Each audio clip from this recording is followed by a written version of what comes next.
tyrosine, a basic amino acid, and is stored in synaptic vesicles. Receptor stimulation of the postsynaptic membrane sends the impulse to the next neuron. Dopamine. Dopamine. Dopamine.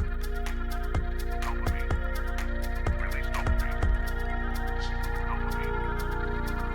Dopamine. Dopamine.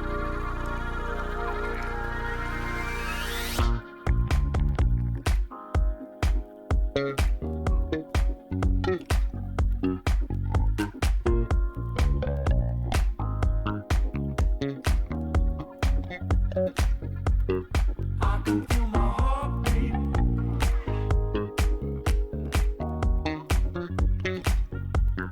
I can feel the air I breathe.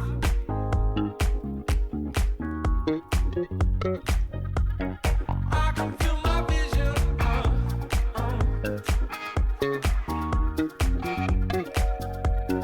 I can feel the sweat roll down as my pulse builds hour by hour. Dopamine.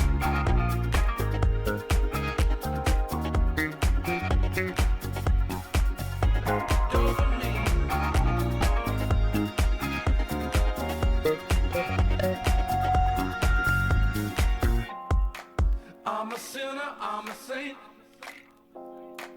I'm a big cat off a chain. I'm a liberty.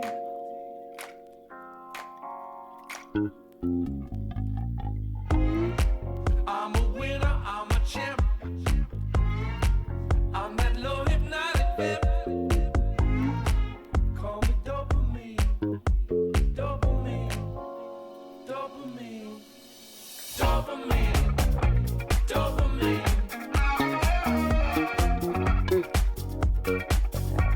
Dopamine. Dopamine.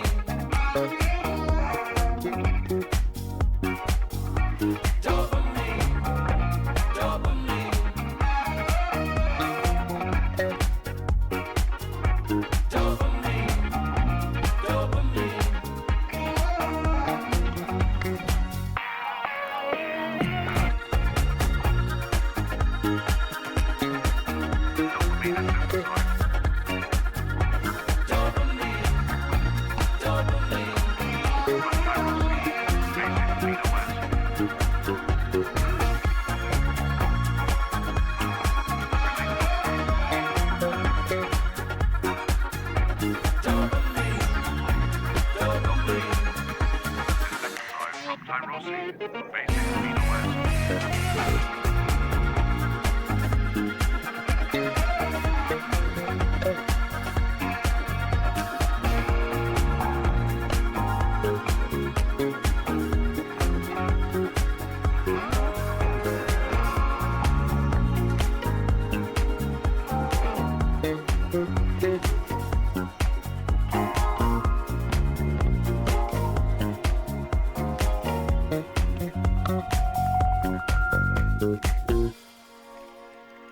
Dopamine.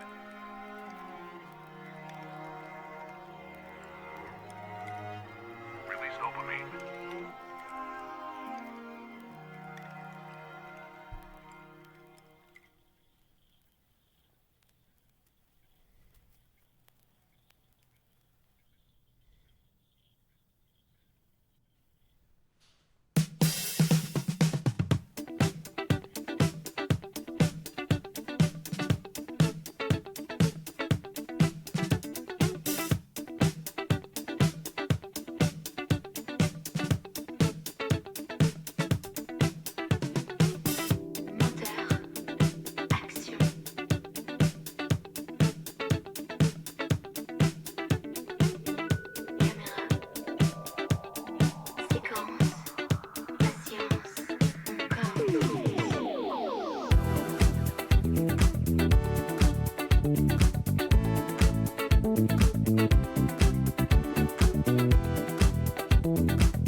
my god, I'm here again.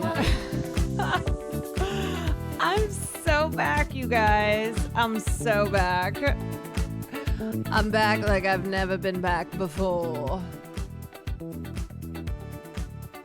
I know, isn't it crazy? You know what? 2 streams in one day, not enough. I need to keep going. 2, then 3, then 4. I should just stream at the top of an hour and then end when the hour's ending and then just start again. Start and stop, start and stop, start and stop. Whereas Emily CC has been live straight for 3 years. I will be the streamer. I will be the streamer who just keeps starting and stopping the stream every hour. Even if I'm right in the middle of saying something, I'll be like, "Oh, sorry. Just turned 6 o'clock. Gotta go. Gotta go." Anyway, what's up, everybody? Hello. I changed my shirt because it's a new stream. It's a new dawn. It's a new day. And I am here yet again. Just switched to a worse internet package, actually.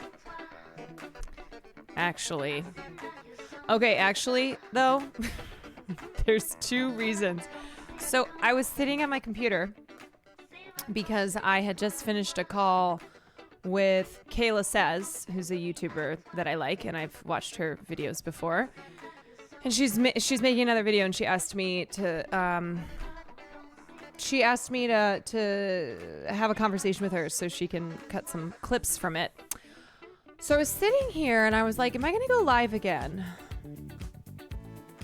After I ended my first stream, I was like, maybe I'll go live again. I don't know. We'll see. Maybe. I was sitting here and 2 things happened. Where's my fucking chapstick? I need to buy even more. I need to buy even more of my chapsticks because now I'm looking for one and I can't find one. All right, 2 things happened. I was like, honestly, I kind of need to go live just so I can watch these 2 things. Okay. 2 videos that I saw. 2 videos that I saw that made me feel inspired to go live. One is Nathan Fielder on CNN giving Wolf Blitzer a conniption. Wolf Blitzer was getting so mad. Because of Nathan. So I was like, oh, we have to watch this. And then the second one that I saw was Renee Rapp on Instagram Live. Absolutely, justifiably crashing out on someone. I don't know if it was like someone in the chat or whatnot, who basically was, we'll watch it, but basically this person I think accused her of not actually being lesbian, of being bisexual, and then changing to the label of lesbian. And Renee goes nuts. I mean, so justifiable, but also in the middle of it, she like remembers to be comedic because that's her. I need her. I need to be friends with her. Did you see that the free Tory dumbasses found your YouTube video and clearly never watched the video? Oh, that's great.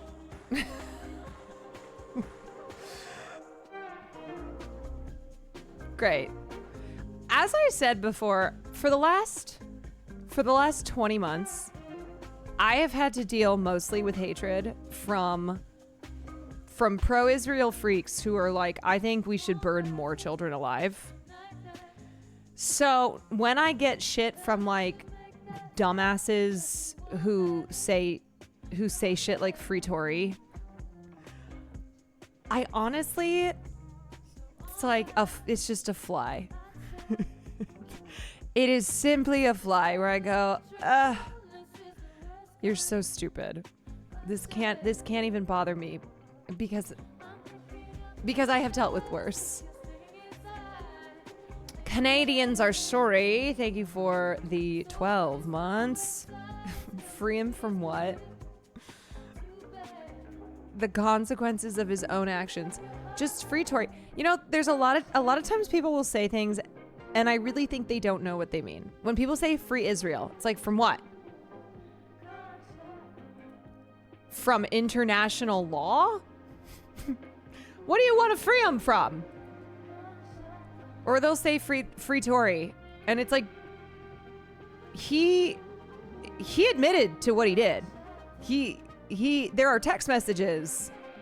There are text messages of him like apologizing to Meg. People do just be saying shit. They do. I went to the screening of the season 2 finale, but the line was so long. But we saw Nathan walking in through the back door and he told us at the back of the line, sorry if you don't get in. It was surreal. I don't really want to say much about season 2 of rehearsal, especially the finale, because I do think that it may be... I do think that it is perhaps some of the greatest television that has ever been created. And it's like very difficult to even...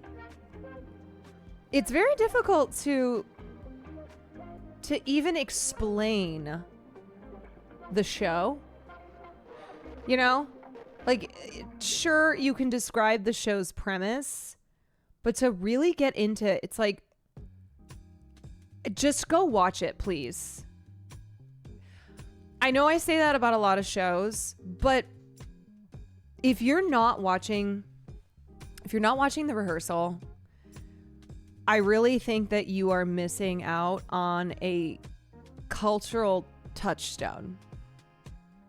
I think for your own good, you should go watch it.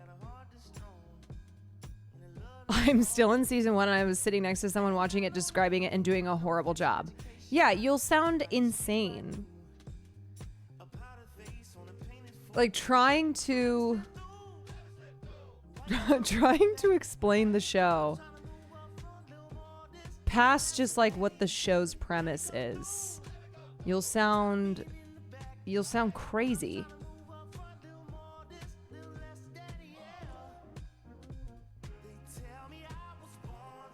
Dat Smurf account, thank you for the 26 months, 1 sub, 2 streams. That's right. For the price of 1 sub, you get 2 streams, everyone. Try to make it worth your money. 1 sub, 2 streams. Okay, well, let's start off by watching Nathan Fielder on CNN.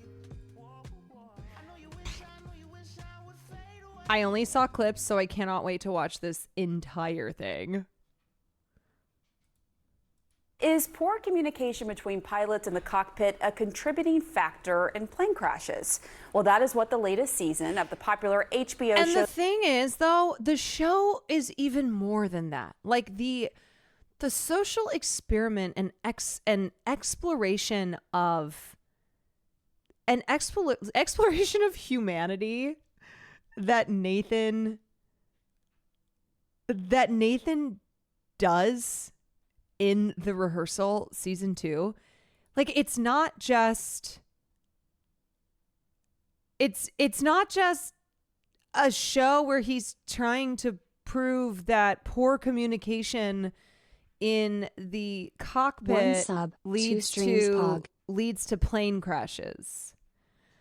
I think this might have spoilers. Oh, okay.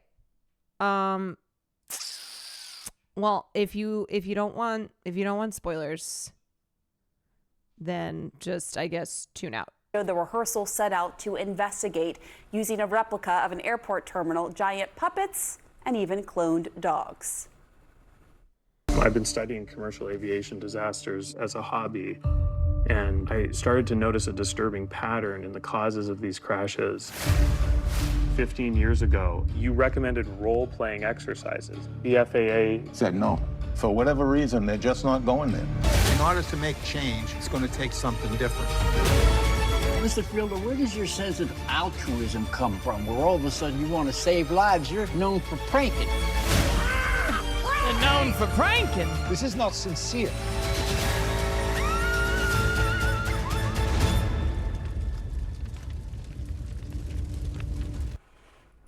We should note that CNN and HBO are both owned by the same parent company, Warner Brothers Discovery. Here with us now, comedian, 737 pilot, and host of The Rehearsal, Thank you, Wolf. Nathan.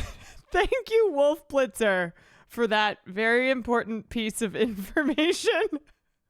Thank you. Also, Nathan wearing the 737 hat. I already cannot with this man. Fielder, and aviation safety expert and former National Transportation Safety Board member, John Gulia. He served under Presidents Bill Clinton and George W. Bush. Thanks to both of you for joining us.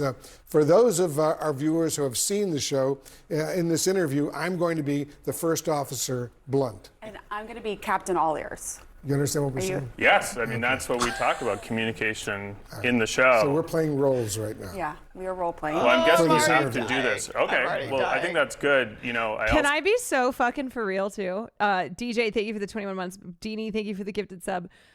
Nathan, like I watch every Nathan Fielder project. I would never want to interview him. I think I would just I'm laughing because Wolf is already so awkward.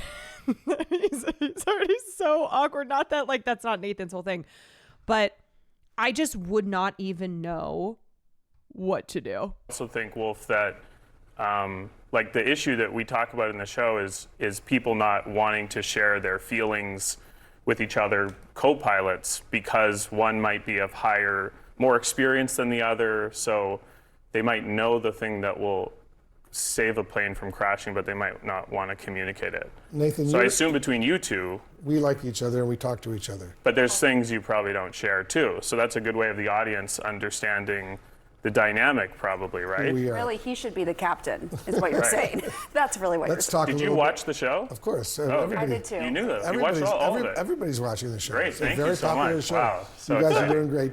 You're Well, thank you known for having us, yes. though for comedy, as we all know, Nathan. Yeah. What made you decide to investigate a very serious matter like this? Well, the show is still comedy, but also this is a serious thing. But I've been just interested in commercial airline crashes just for a while, just as like a hobby. I sort of just read about them, You fly a lot? like as a passenger. Yeah. Yeah, well, I fly normal, like planes, like everyone. So you're concerned about airline safety. Well, I don't want to die but We don't I want mean, you to die I'm either. concerned the same as everyone. But I started to notice, and there's a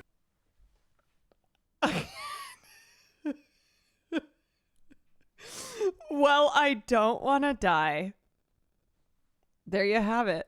TV show in Canada about crashes too that I watch, but Danny, thank I you started for the to bits. notice that they can always solve the technical stuff when a crash happens.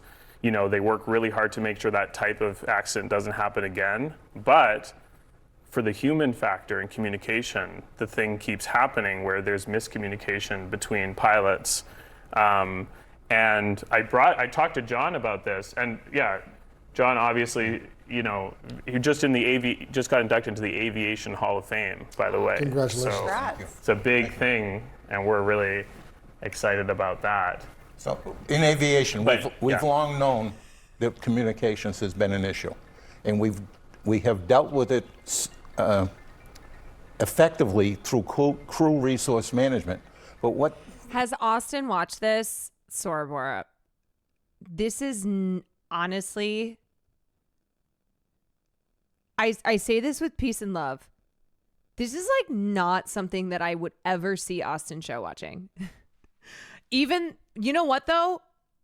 But I think he should, because there is the plane element, but also just like he should watch this show.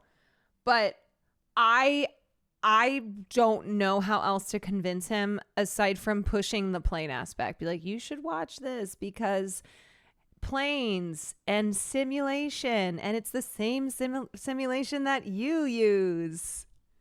What Nathan has uncovered was a little sliver that has fallen through the cracks with this communications disconnect between pilots.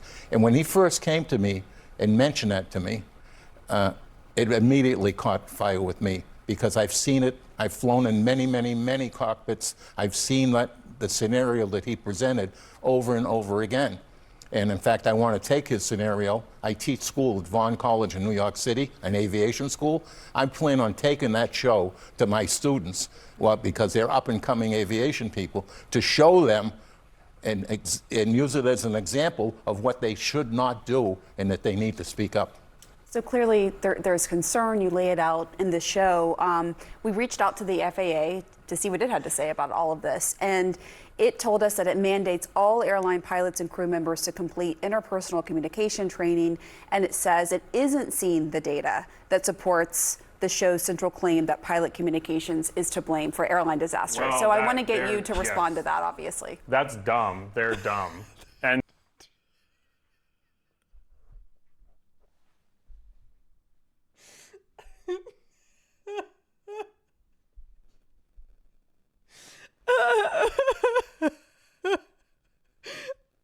That's it. That's all that needs to be said. That's dumb. They're dumb. You will never make me hate Nathan Fielder. you know, here's the issue is that they do, like I trained to be a pilot and I'm a 737 pilot. I went through the training. The training is someone shows you a PowerPoint slide saying, if you are a co-pilot and the captain does something wrong, you need to speak up about it. That's all. That's the training. And they talk about some crashes that happened, but they don't do anything that makes it stick emotionally and makes you like, so pilots think they'll act a certain way in an accident, but like the crash that just happened here, it seemed like they saw that was sort of the issue, right? A lot of disconnects between multiple parties. And So you've seen evidence that a lack of communication, if you will, between a pilot and a co-pilot in the cockpit has caused a crash? not contributed. Has contributed to a crash. Contributed to a That's crash. what they said in that. Do I agree? Yeah. Well, yeah, that was my whole thing. That's the whole show. But I mean, whole show. it's like a human thing. You know what I mean? Like, there's definitely stuff. I'm sure you guys, like, you brought up the analogy, but like, I'm sure Pamela. He's like, that's the whole. Did you watch the fucking show? Wolf did not watch the show. Guarantee. Maybe he saw one episode. There's no way he watched the whole show. And I love that Nathan keeps being like, did you? That's the show. That is the show. You don't say some things to Wolf, or because you're between you two, who would be like the boss or the more like you're Wolf Blitzer, right? So you're like, your name is first on the thing. So I'm sure Pamela, at times you might not want to say, you know, oh, Wolf wants to do something, you don't think it's a good idea. You might not want to express that always. She's very We blunt. actually have a pretty, I understand your But point. you have to say that now. No. I know, but you don't want to I say think to they're Wolf, pretty you can't, you know, as a journalist, you Because don't want Wolf to say, is- oh, I don't want to. She says that. She says it to you. Yeah. So maybe you're afraid to say Here's something. the great thing to about her. Wolf is I'm he very doesn't blunt have an with her, ego. too. Okay. He has no ego, but I take your point that like Okay, that is not fucking true. All right. He is one of the main anchors for CNN. He has a fucking ego. All right. Like, that is just objectively false. Wolf doesn't have it. What? Maybe he's not as bad as Chris Cuomo? Please. I mean, Wolf's in movies and stuff. he's a big deal. He's There Mission is Impossible. no question. So that's intimidating. That can be intimidating. That can be intimidating. That's sort of the thing we're trying to explore a little So what's bit. been the reaction? Oh my God, I love to, his to mind. the show? I know. What do you think of I'm it? asking you. Oh, I don't know. Ask me. Ask Oh, you. ask John. He has no ego, and the show is called The Situation with Wolf Blitzer. It's exploded. My emails exploded. My messages exploded. My grandkids were all over me. I mean, it's unbelievable, the response. So I want to go a little bit deeper into the show, to you, Nathan. So to better understand pilots, you did what you called a personality transfer, where you tried to live as Captain Chesley Sully Sullenberger. Of course, that is a pilot of the Miracle on the Hudson. And this was actually my favorite part of the season when you channeled baby Sully. Thank you. Right here. So why was that so important to rehearse his entire life? Well, in the Miracle on the Hudson flight, Sully actually, he did, there was something I noticed in the transcript where he asked his first officer. Yeah, as I said, I can't explain it, okay? This is what I mean by when people are like, what the fuck is going on? If I try to explain it, I'll sound insane. Like, you just have to watch it. You just have to watch the show. Like, hey, do you have any ideas? So he sort of opened those lines of communication. And so I'm like, well, this pilot seems to be bucking the trend I've noticed and is uniquely good. So I was trying to sort of understand. He said in his book that his entire life led him to what he did in that flight. So my thinking was, these things, we try things and not everything is going to work. And that's the point. Like, sometimes I think the FAA, which has revealed themselves to be very dumb today with that comment, because I think what we're showcasing in the show is that there's, even though we might not have the exact solution, there's stuff to look at here. And they're, why say that? Because I think, it's a little dumb just to be like, that statement, right? What do you think, Wolf? Is this an issue that the federal government should now investigate full time? It needs to start. CRM has been an effective tool in the cockpit. We need to look at it in the light of CRM and see if we need to put a module in there that deals with this. That's the training program you're talking about. For training. And do you think And I there think should be what more role-playing training? You said no question. in the rehearsal that you would actually propose that Yes. when you were in, and that they rejected it. So you think there needs to be more. What do you make of the fact the FAA says, well, there isn't data? I mean, obviously we know where Nathan comes down on this, but what do you think about the fact, as a former government official, that there's not the data to back this up? A government official that's been frustrated with the FAA's response to NTSB recommendations. All right, the ostrich syndrome is alive and well. Ostrich syndrome? Yeah, What's bury your head in the sand. Oh, right. Oh, okay. There you go. Then defend, deflect, and deny is their mantra. So just to go. Also, it is very true that pilots, I mean, just people who work for the FAA also are suffering from, mental health issues, etc. And they have to keep it quiet because they'll lose their jobs. Like, it can't be addressed. And I think the one part in the episode when he zeroes in on the Reddit thread, and then he has the final line of the episode, which was just, it was just goosebumps, honestly, where one of the points that he's making is that if you have mental health struggles, if you are neurodivergent, etc., that you are keeping that a secret because of the very strong possibility that you will not be able to work in this field. And even despite it not affecting your like having anxiety or having autism, not meaning that you cannot fly a plane, that it's still you have to play pretend, right? I mean, that's a big part of the rehearsal, is using artifice to be authentic. Go back So to we gotta this get- guy explains what it do you pretty do well. We then? can watch it after. Trump's got to do something, or No, what? too high. You need to Too build the high. foundation. We're building the foundation. building the foundation.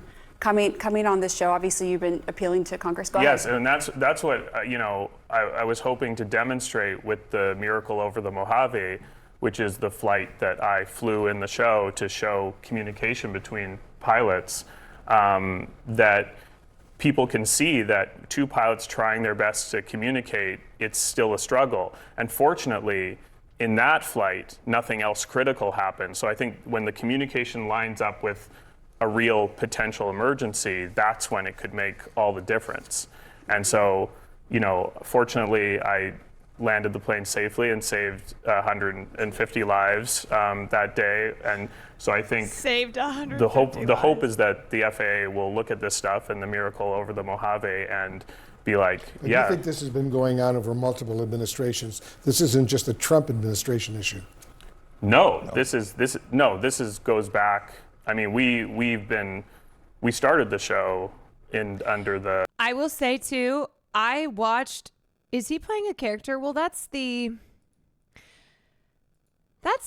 genius and also the perplexity of Nathan Fielder, where it's sorting through what is Nathan's comedic persona, what is the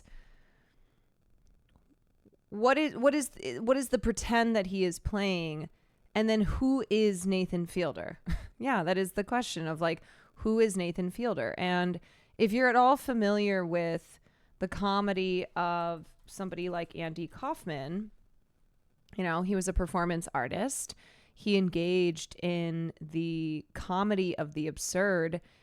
It's always the question, right? It's always the question of like, what is performance and what is real? And that, the premise of the rehearsal being that Nathan sets up these environments that perfectly imitate a real world, is a real world simulation, so that people can rehearse, that they can practice, that they can engage in the artifice of being authentic before they are put into the actual situation. The Biden administration. I mean, John has worked for, Over 30 years ago, Yeah. I have a perfect example. Okay. Over 30 years ago, I was flying in the cockpit on the jump seat. Right? The captain was a good friend of mine. Haven't seen him in months. We get in, I show up the airplane late. We're ready to go. He starts chatting to me. We get up to the runway. He virtually stops talking on the runway. We take off. But immediately after we retract the gear, he starts chatting again. And I let it go for a little bit. First officer never said anything. Finally, I said to him, 10,000 feet. Let's redo him at 10,000 feet. It's illegal to have chatter below 10,000 Right. feet. So, but he wanted to chat. I shut him up, and we moved on. Right. So there's all sorts of interplay in cockpits that happen routinely that we need to focus on, and that 10,000-foot rule for communications is one of the golden rules. It's interesting. I know you came here to Washington, Nathan, for the show where you met with Democratic Congressman Steve Cohen. He's the ranking member on the House Aviation Subcommittee. That meeting apparently didn't appear to go very well. In a statement to CNN, Andy Kaufman was so good at staying in character, people didn't believe he had cancer at first. Yeah, and the thing about performance artists like Andy Kaufman and Nathan Fielder, anyone who engages in like the comedy of the absurd, it can be very polarizing. It can greatly frustrate people. It can make them so confused, so perplexed, so needing to know like what is real and what is not, when the point being that life is absurd, and someone like Nathan Fielder is pointing out those absurdities through his absurd, through the absurd situations that he creates for his comedy. the congressman said this, and I'm quoting him now. He says he's disappointed with that meeting, saying his team was told you wanted to talk about autism and the difficulties people with the condition could have in an airplane crash. He also says most of the substantive parts of your interview never made it in the show. What are you hoping to get from that meeting? What were you hoping to get from that meeting? And have you spoken with other lawmakers here in Washington? Well, I actually think that I tried to point out with similarities between autism, masking, and what is happening with pilots in the cockpit. and he is on the aviation subcommittee. So, and I think he works in that area too. So I was trying to draw a connection and really bring up this important issue. And it's disappointing that he's sort of saying this now, because like he still has an opportunity to tackle this issue. He's the ranking member on the aviation subcommittee, and so I don't understand why. I mean, honestly, to be honest, like he didn't seem to know a lot about, like when I brought up CRM, which is this issue, he didn't seem to really be like aware of it and the specifics. So look, I wasn't gonna bring that up because but he seemed to like come at me a little here that, Look at so I Wolf's feel like we face. brought him a Look good. at Wolf's face. He's like, thing. And, I don't know what the power is of these lawmakers because, but He's in the minority. Only the chairman of the committee can call witnesses. but he can talk to the guy, can right? talk He to knows the- the he- chairman, of and course he he could be can. like, look, this guy, this guy who's a pilot, 737 pilot, came to me with this very important issue. Maybe we should look at this a I little love more. that Nathan keeps reiterating that he's a 737 pilot. He's like, I am a pilot. I'm a pilot. I'm a 737 pilot. And now that the show is out, he could show it to the ranking member. So that would be good. But it's I would say it's disappointing that he didn't want to take this more seriously. When we And reached out to the congressman, he did reference the FAA training manual. what do you mean? What was going on, how to prepare Yeah, for these they- kinds of situations. They talk to pilots about this, but they don't train them. Like, Right, because you're saying you know it what I was just mean? like a PowerPoint. It's like, I you're could not, tell it's not, I could tell you, That's- Pamela, you that's got to where you're speak your coming mind from. to Wolf. Right. You got to be careful. keep Don't be saying afraid that. of him. I could tell you that, but are you going to do it? Right, and Just you- because I say it, you need to Reinforce it. And we showed, I think, that might not be the solution, but I think we showed some simple ways that this could be done cheaply and easily that could help. And so why not Pamela. try it? That's what it, John and I are saying. Pamela. Like, just someone's got to like look into it. Right. And actually, HBO only wants to I want to. fund it so much because it's like they want the entertainment value of it. So I'm going to jump in here as Captain All Ears here. Okay. Okay. sure. All No, yours. So- Captain All Ears is the one that listens. Oh, not that. That's oh, Blunt. okay. First Officer Blunt. Okay, would really be the one. quickly. I He's think all ears. I'm all ears though. Okay. We have this picture. I wanted to get this in before we go. We have a picture, actually, not just of the statement, but of when you took off in the 737. Yes. You had been practicing in a simulator. This is the first time you were actually flying the real plane. Do we have this picture, guys? And there was a flock of birds right here. Oh yes. And this is like so what this you would is train. our still photographer captured this. And this is a flock of birds, and we narrowly, I guess, missed this. I didn't realize when we were flying, but once we got on the ground and I saw the photo, and you can see it in the show too. We narrowly missed the flock of birds, and if birds get in the engines, that could shut down well, the engines we know what and, happened with Sully. Good thing you practiced that. and cause a real emergency. Well, exactly. But also, it shows why communication is important, because if that did happen, like, we landed the plane with the Miracle on Mojave safely and all that, but if the Miracle birds of hit our engines and Mojave. we actually had an emergency, communication could make the difference between getting down safely or not, right? Right. Yeah. I mean, it makes all the difference. All right. And Could so- potentially save a lot of lives. Save and a I lot know of lives. you're not only an actor and a comedian, you're a pilot. It's I'm a pretty- pilot. You're That's still pretty flying. You impressive. started working for a 737. company flying the 737s. Yes, I yeah, wanna- I do some ferry flights for like a company still where Yeah.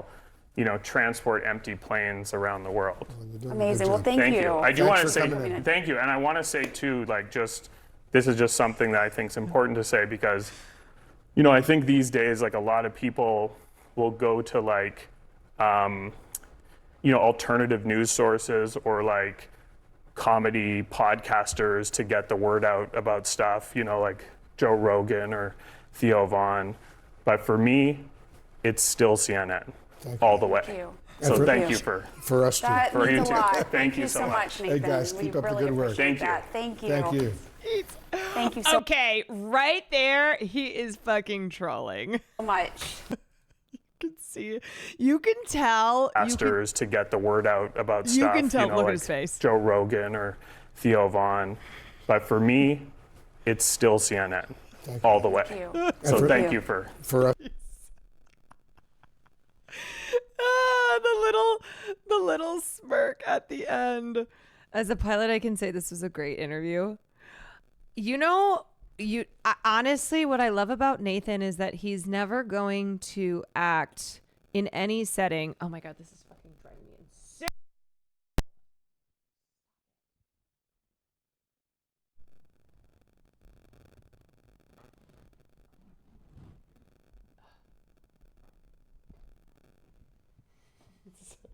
Sorry, hold on.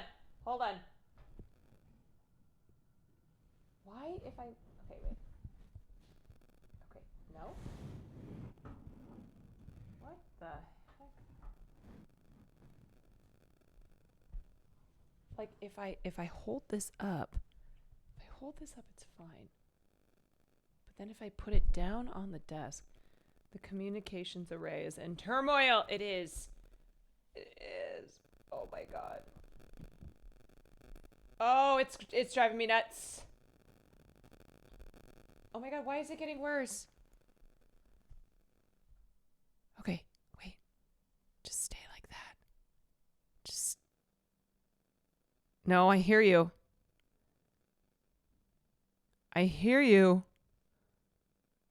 Okay. Stop it. No.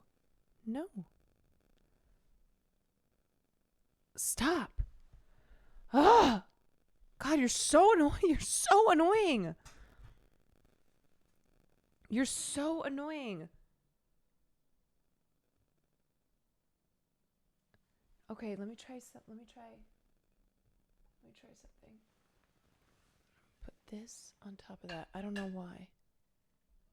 Okay, if I do that, I think that works. Okay, anyway, what was I saying? Oh my God. Oh my God, stop!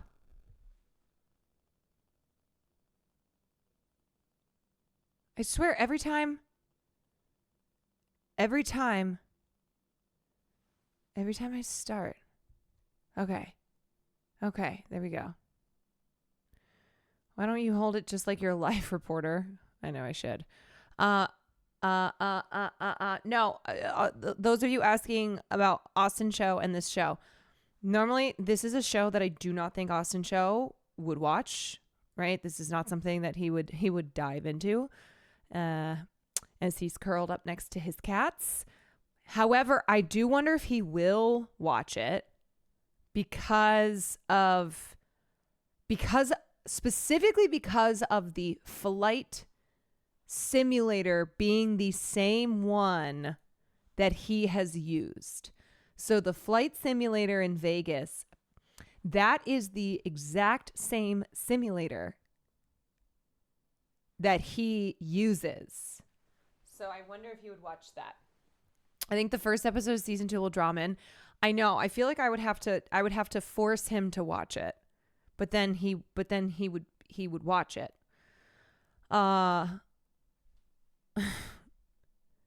What was I saying? Anyway, yes, Nathan Fielder, you put him in any setting and he is unpredictable. Like truly you cannot predict. You cannot predict what he is going to do and how he's going to act. And it's why I am drawn to every single project that Nathan Fielder does, be it Nathan For You, The Curse, The Rehearsal. I am signed up and I am sat because it's rare that you have a performer like him who genuinely continues to, even when you think you have figured him out, even when you're like, okay, I know that this is going to go in a direction that I would not predict. It still shocks you. it still is the unpredictability. The unpredictability is just leaves you in awe and also in fear, and there are a lot of emotions that you experience. Wait a second. Wait, I have to show this. There are a lot of emotions that you experience watching a Nathan Fielder project. Wait, this is the perfect clip to describe.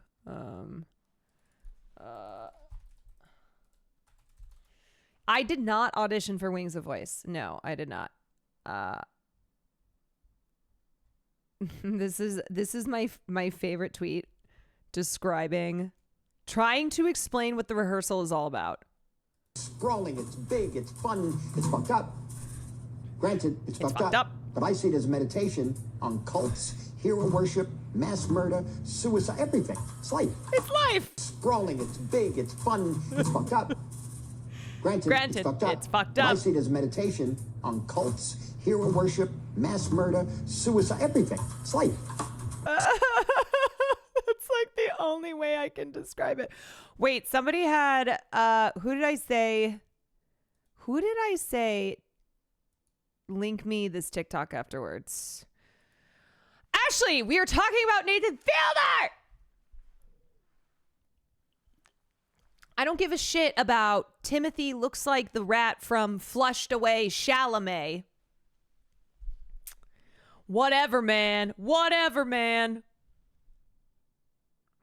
Callback in the season 2 finale of the rehearsal. And this callback is so essential to the whole point of this series. Let's talk about it. Earlier in season 2, Nathan meets with Dr. Doreen Granpeesheh, and during that meeting, he takes an autism test. The nature of the test is that he looks at pictures of people's eyes, and then he has a multiple choice option. He has to choose which emotion he believes those eyes are showing. Nathan does pretty poor. This might also be this is spoilers. Sorry, this is spoilers. So tune out for like 2 minutes. Poorly on this test, and eventually he just stops taking it. At the end of the season 2 finale, when the Wings of Voice champion is belting Wake Me Up Inside by Evanescence, Nathan looks at his phone and he is looking at a message from the doctor who performed a brain scan on him, a brain scan that he told Nathan would be able to show him if he had things like depression or autism. Instead of finding out the results, Nathan deletes the message, and the next shot that they show is very important. We get a close-up on Nathan's eyes, and this close-up mirrors the close-ups that he was looking at when he had to decide what he believed the emotions were. So in that moment, Nathan is asking us, the audience, are we able to tell Nathan's emotions in that moment? Would we be able to respond well to that test? It forces us to question the nature of how we categorize and label people based on things. Yeah, it is directorially very brilliant. Like autism through these tests, and calls into question how we penalize people after a diagnosis, just like all of the pilots on Reddit were furious that somebody would go through the trouble of getting themselves diagnosed with autism. It's the perfect ending, because first it forces us to ask the question, does Nathan actually have autism? But then it forces us to ask an even more important question, whether Nathan does or does not have autism. He can clearly fly a plane very well. So what does that have to do with it? And why does the FAA punish people for being honest about their mental health? Yeah, you know, the interesting thing too is like, so that is an element of season 2, okay? Nathan being autistic or not. But I think what the show also demonstrates in this blurring of reality and the artificial is this is not just something that people with autism who I know have heavily related to a show like Rehearsal, but this is something that I think non-autistic people also share the experience of, where there are these long ago decided upon social norms and the way that you must interact in order to be accepted, and how a lot of what we do every day is artifice, whether or not you are someone with whether or not you have autism, that the reason he utilizes the medium of acting in the rehearsal is because acting is playing pretend. Acting is artifice, even when it is even though it's being done to elicit human, like real human responses. You know, if I read a monologue that produces sorrow from the audience or laughter, those are real emotions. Those are real things, but I am still presenting it through artifice, through the art of acting.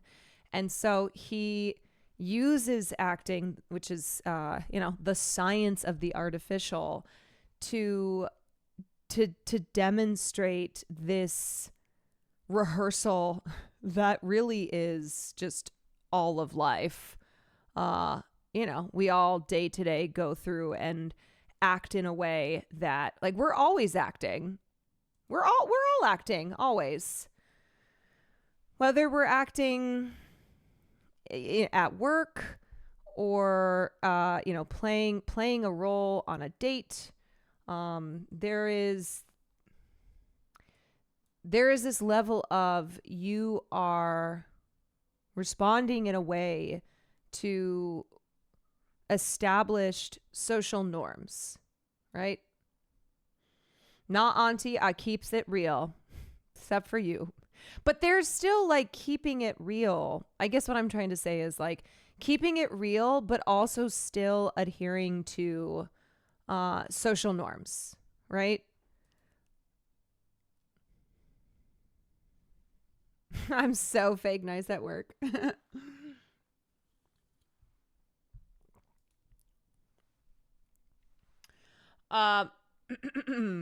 Okay. All right. I'll have to get into the show again. I couldn't get into it when I tried initially. Yeah, I mean, you have to lock in. You really have to lock in. It's not a show that you should be, on a second screen watching. You gotta lock in, and I think it's one that when you have I don't know how to explain this without sounding stupid. You understand it by like not being able to articulate. That doesn't really make sense, but it's like you're locked in. This is how I felt watching the show, where when it finished, I was just like, I was very odd. And I think Nathan Fielder is truly one of the great geniuses of our time. But I could not immediately articulate my my feelings about the show and what it all meant. I saw an interesting take about the rehearsal and performing gender, when he was trying to be more like the woman pilot judge and emulated feminine traits, being nice, not wanting to offend, etc. Yeah, there's just so many layers. There's so many layers to it. Unjol, thank you for the 10 months.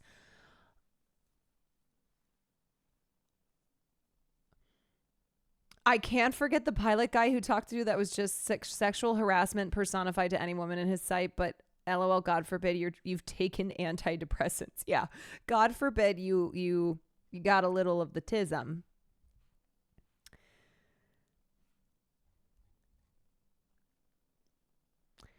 Okay. So what is, hold on one second. MIT class president Megha Vemuri spent her graduation speech bashing Israel.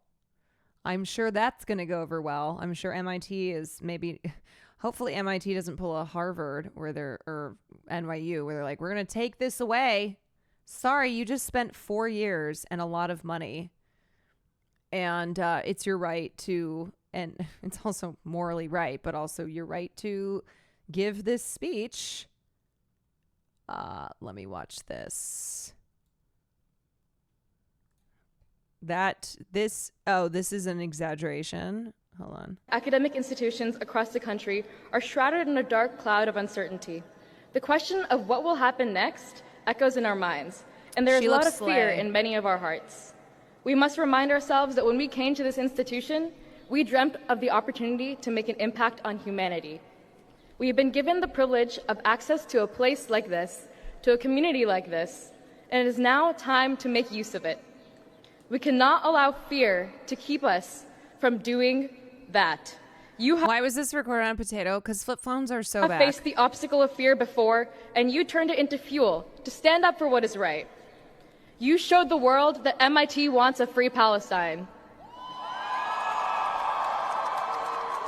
Isn't it funny how at every single one of these graduations, when the speaker mentions Palestine, the cheers in the crowd?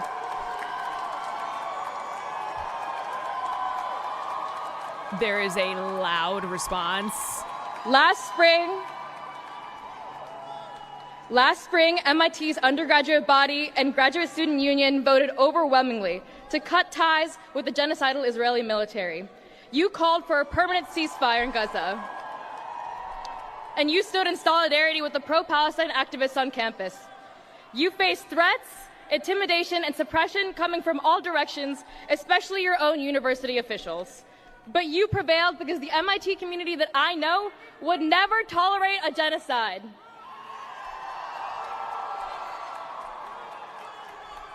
Right now, while we prepare to graduate and move forward with our lives, there are no universities left in Gaza.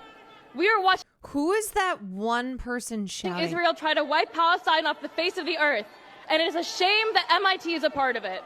The Israeli occupation forces are the only foreign military that MIT has research ties with. This means that Israel's assault on the Palestinian people is not only aided and abetted by our country. This was Fox News title for their MIT video. MIT commencement speaker booed after criticizing schools. And it's one guy. Yeah. Fox News and everyone else getting one guy being like, oh, yeah, everybody booed. It's like, actually, a lot of people cheered, like overwhelmingly. Overwhelmingly. But our school, as scientists, engineers, academics, and leaders, we have a commitment to support life. Like, there's literally just one guy who's yelling. Support aid efforts and call for an arms embargo and keep demanding now, as alumni, that MIT cuts the ties.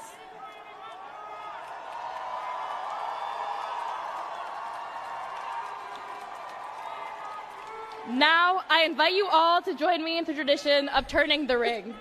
Please raise your brass rat or grad rat bearing. It does sound like he's Voldemort singing. Hands, and as you lift it off your fingers, notice that the beaver is no longer facing you. It is now facing the world. This is a world that we will be entering with an immeasurable responsibility. We will carry with us the stamp of the MIT name, the same name that is directly complicit in the ongoing genocide of the Palestinian people. And so we carry with us the obligation to do everything we can to stop it. Class of 2025, you are MIT. Pressure is nothing to you. I know you will take it head on, and I can't wait to see what you do next. Wait, thank you, and this congratulations is like not again. even Israel. That is so drama. The caption spent her graduation speech bashing Israel. Okay, fucking drama.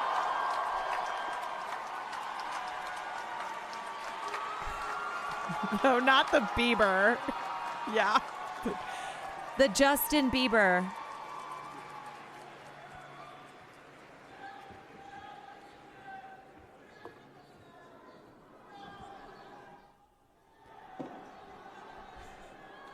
Okay, listen, folks.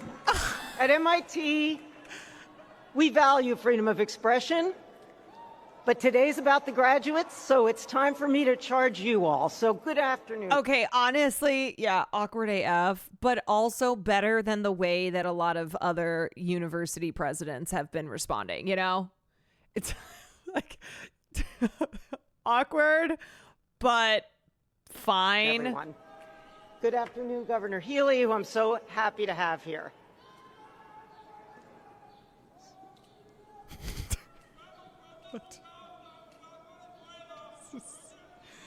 Oh my God. Okay. This is more awkward than watching any episode of a Nathan Fielder, the rehearsal. Okay, folks.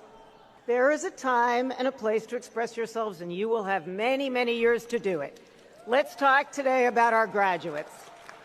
Okay, folks.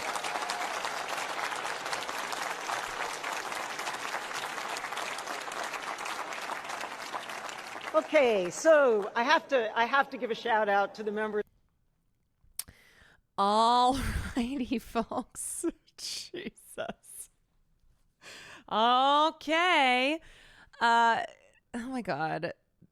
I hope all her potential employers see this. Not a real video. It's AI. Bro. It is no secret that at this... I am actually going to lose my mind. I told you guys. I told you the world that we live in now. That now it's just going to be calling everything AI or saying this is not AI. Is this AI? I don't know. It's not AI, is it? This is AI. Anything I don't like is AI. Grok, is this real?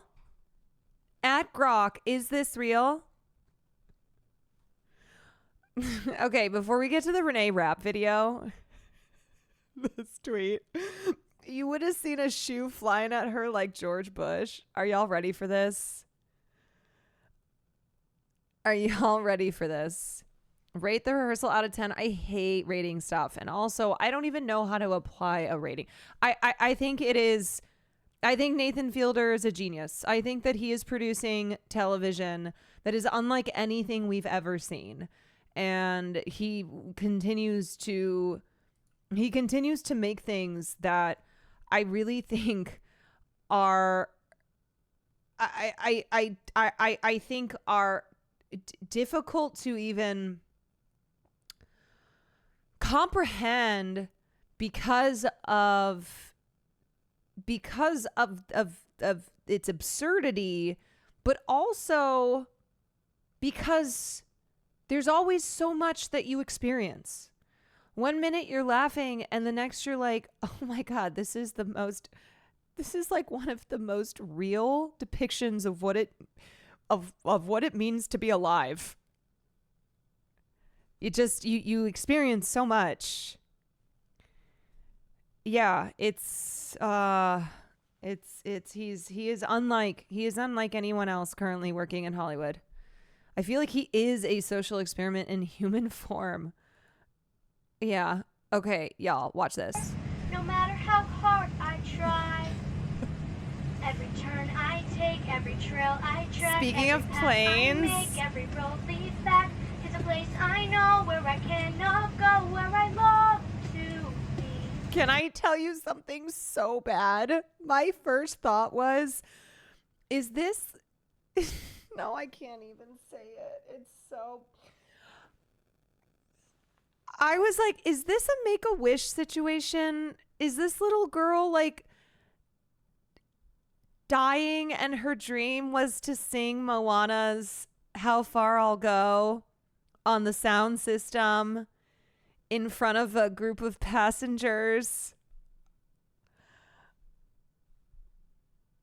Because I don't understand it. Otherwise, like, did she come up and say, hey, can I sing?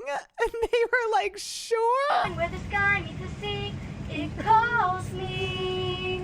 And no one knows how far it goes. If the wind in my sail on the sea stays behind me, one day I'll know.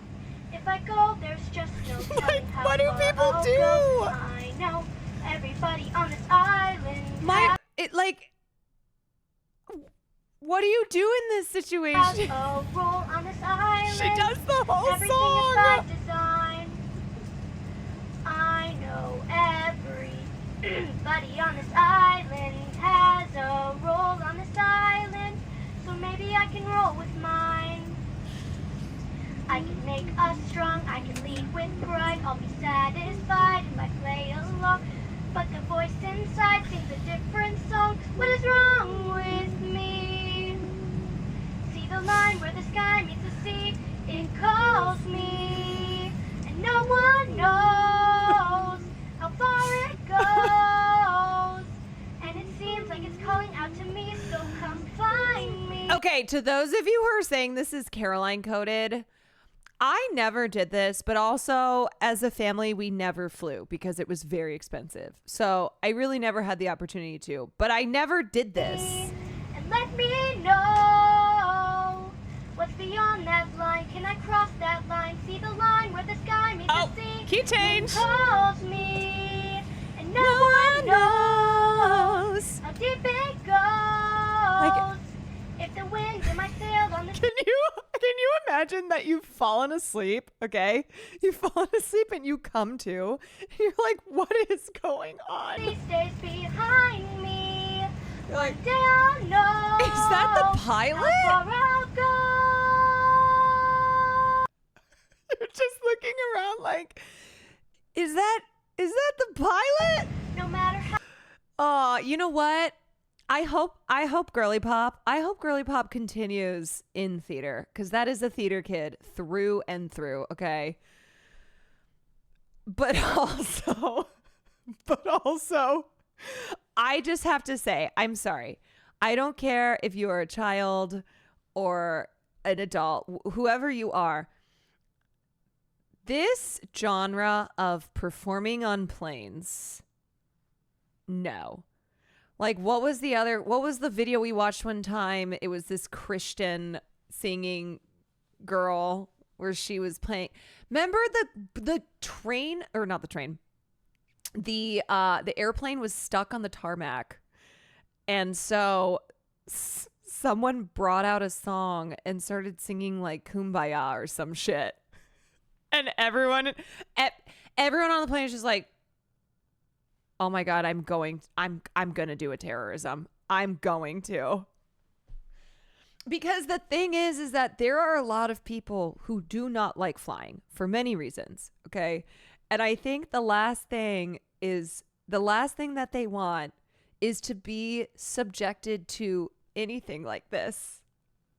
Like, name one thing that I think generally people are not interested in, and it is civilian performances on an airplane. Like, you have to fly, you gotta get from location to location, and that's it. They want to listen to their music, they want to watch their movies, they want to sleep, they just get me there, take me home. Oh, this is the one I was talking about. West Virginia. Yes. We got stranded on our plane in Iceland for 10 hours due to 150-kilometer winds. Luckily, we had our instruments on the plane and decided to start a sing-along. Take me home, country roads. One more time. Country roads, take me home to a place I belong. West Virginia. Mountain Mama, take me home, country road. West Virginia. The thing about me, though, okay, I say all this, but the thing about me is that I cannot help but to jump in with a harmony. Mama, take me home, country road.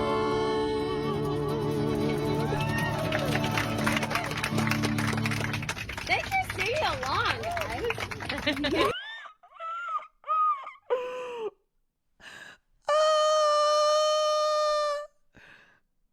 Mulaney's talking about a subway here, Yes, but it's I've never very been similar. killed by hitmen, so I don't know what it's like. But I bet it's not unlike when you're on the subway and you realize that a mariachi band is about to start playing.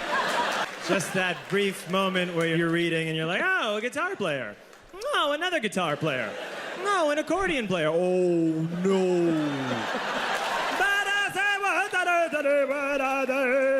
This is the loudest thing in the world.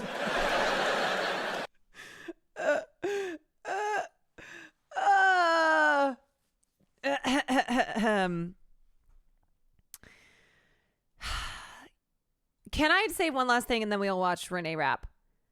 After I watched the rehearsal, I do feel as if I am less judgmental of people who clap when the plane lands. I watched rehearsal season 2 and I went, you know what? I'm going to judge less. I'm not going to harbor it's anger in my heart anymore. Judgment in my heart for people who clap. There probably will be a little bit, but I won't clap, but fair. Yeah, that's how I feel. I'm like, I'm not going to clap, but I'm not going to side-eye people clapping. You know?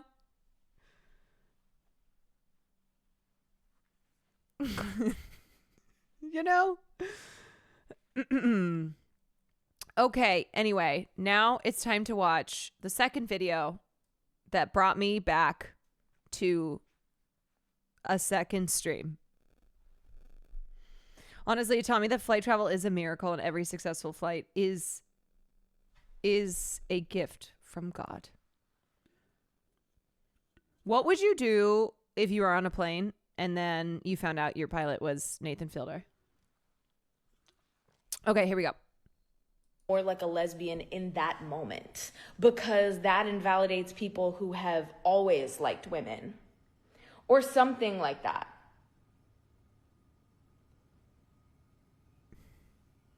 Uh-oh. I was like, I'm sorry, hello? Did you not fucking hear me when I just said I'm a lesbian? When I said I'm a big bad fucking lesbian? Did you not just fucking hear me? Did you decide to stop listening in that moment? Shut the fuck up. Shut the fuck up. And here's why I'm pissed. Here's why I'm fucking pissed. You are the reason that people in our community don't feel safe coming out. Okay, quick context. Renee was responding to a comment claiming that it was unfair she came out as lesbian after previously identifying as bisexual. So it was somebody who was gatekeeping Renee Rapp's sexuality, with the assumption that they know anything about her and her life, and the fact that she previously identified as bisexual and then came out and said, actually, I'm not bisexual. I'm just gay. I'm gay. I love women. I'm a big old lesbian, and that's it. There's a pipeline for some of us lesbians that go through bi before lesbian. Yep, and she's about to get into it. And changing and evolving. That is the reason why. That is the fucking reason why. One of them, okay? We got a lot of other people who are fucking us up. But I'm saying, in our community, if you don't allow people to change and to evolve and grow into themselves, like, I'm so sorry. I grew up in the South where, let me stop myself, because I will start crying. I grew up in the South where you don't do that. You don't do that. I felt like for so long I had to be bisexual because I had to assume closeness to a sexuality that could lead me to being with a man, which is a very, very valid sexuality. I love bisexuals, bro. I love y'all down. I have a bunch in my life, okay? You guys are cute and you have great taste. Not in men, but in other things, okay? But that is something that I struggled with for such a fucking long time. So for you to get in your fucking comments and in my fucking comments and say that it's not fair that I decided to start identifying as a lesbian because you didn't like the fucking way I went about it, fuck you. Fuck you. Yeah. I'm glad that you felt comfortable in your sexuality your entire life. I'm glad that you felt like that. Truly, I'm so glad. I wish that I had that when I was growing up, but I didn't. Wait, is there more? Is there more to this? If there's more, can someone link it to me? Sexuality is a spectrum. People want to put everything in a box, and now we have people dying over the social boxes that we've created. Like, it's insane that this is coming from somebody who I guess ostensibly is a member of the LGBTQ community, is bisexual, and is mad that she has since coming out as bisexual said, actually, I am a lesbian. That is it. And then in this TikTok live talked about growing up in the South, where it's also not just growing up in the South. Of course, it was certainly, I can't imagine that being an easy place to grow up gay. But in general, too, the lack of lesbian representation, the way that lesbianness has actually been denied. That it's like, oh, not a real thing. And how could it be a real thing? Because as a woman, you must still have some sexual attraction to a man. So, okay, maybe you like women too, but it's just biologically impossible that you would not also have attraction to men. And you know, we talk all the time about bi erasure, which absolutely, but also lesbian erasure, also like lack of lesbian representation. When we talk about gay representation and the progress that has been made, often it's gay representation with like white gays, okay? The representation of white male gays. And there has to be more nuance in that conversation, because we still have a long way to go with all around progress for the LGBTQ community. But then within that, you know, where she's right in that when she was growing up, there was no way that she would have been accepted, that it was not normalized in any regard to be a lesbian, that there still had to be a part of her, and this was internalized and externalized, that was still sexually attracted to men. People don't like lesbians because we don't like men. It's really that simple. It's so much easier to figure out that you like women than it is to break out the socialization of liking men as a woman. Yes. Someone kill me. I have the Moana song stuck in my head. I do too. As I have been speaking, I have that fucking song stuck in my head. I love Renee Rapp. Theater Kids Rise Up. I fucking love Renee Rapp too. And the thing about the girlies like Renee and like Chapel is that they are out here trying to fight for lesbian representation. They're like, please don't just, I'm so glad you're an ally, but can we not do lesbian erasure? Like, I am not sexually attracted to men. I have never been. I never will be. You know, this is like what Renee has said. She's like, I know who I am now. I know my identity. And it took me some time to get here because of the conditions that I grew up in. Fuck, you guys are going to clip that. Renee being a staunch defender of Meg of Palestine and constantly speaking her mind has made me so happy. Like, sorry, you will never make me hate Renee Rapp. And in fact, I only become more. Does she have, what are like the Renee Rapp fans called? Rappers? I only become more of a rapper. I saw a comment that was basically like, how do you? Oh, this isn't fair. Like, this isn't a fair way for her to We're just gonna have to run it back because I don't know how to. Publicly bisexual to publicly lesbian. Because what I said was, I was like, in that moment, I felt so much more like a lesbian than I did bisexual. And I've been. They're called lesbians. Just Renee Rapp fans are just called lesbians. Feeling like that for a while, and I had been like identifying that way in private and in like my community. Oopsie, my They're bad. like, Okay, we'll watch this. and in my close circles. And this is gonna say some. Oh, actually, let's watch this first, because this is what I think.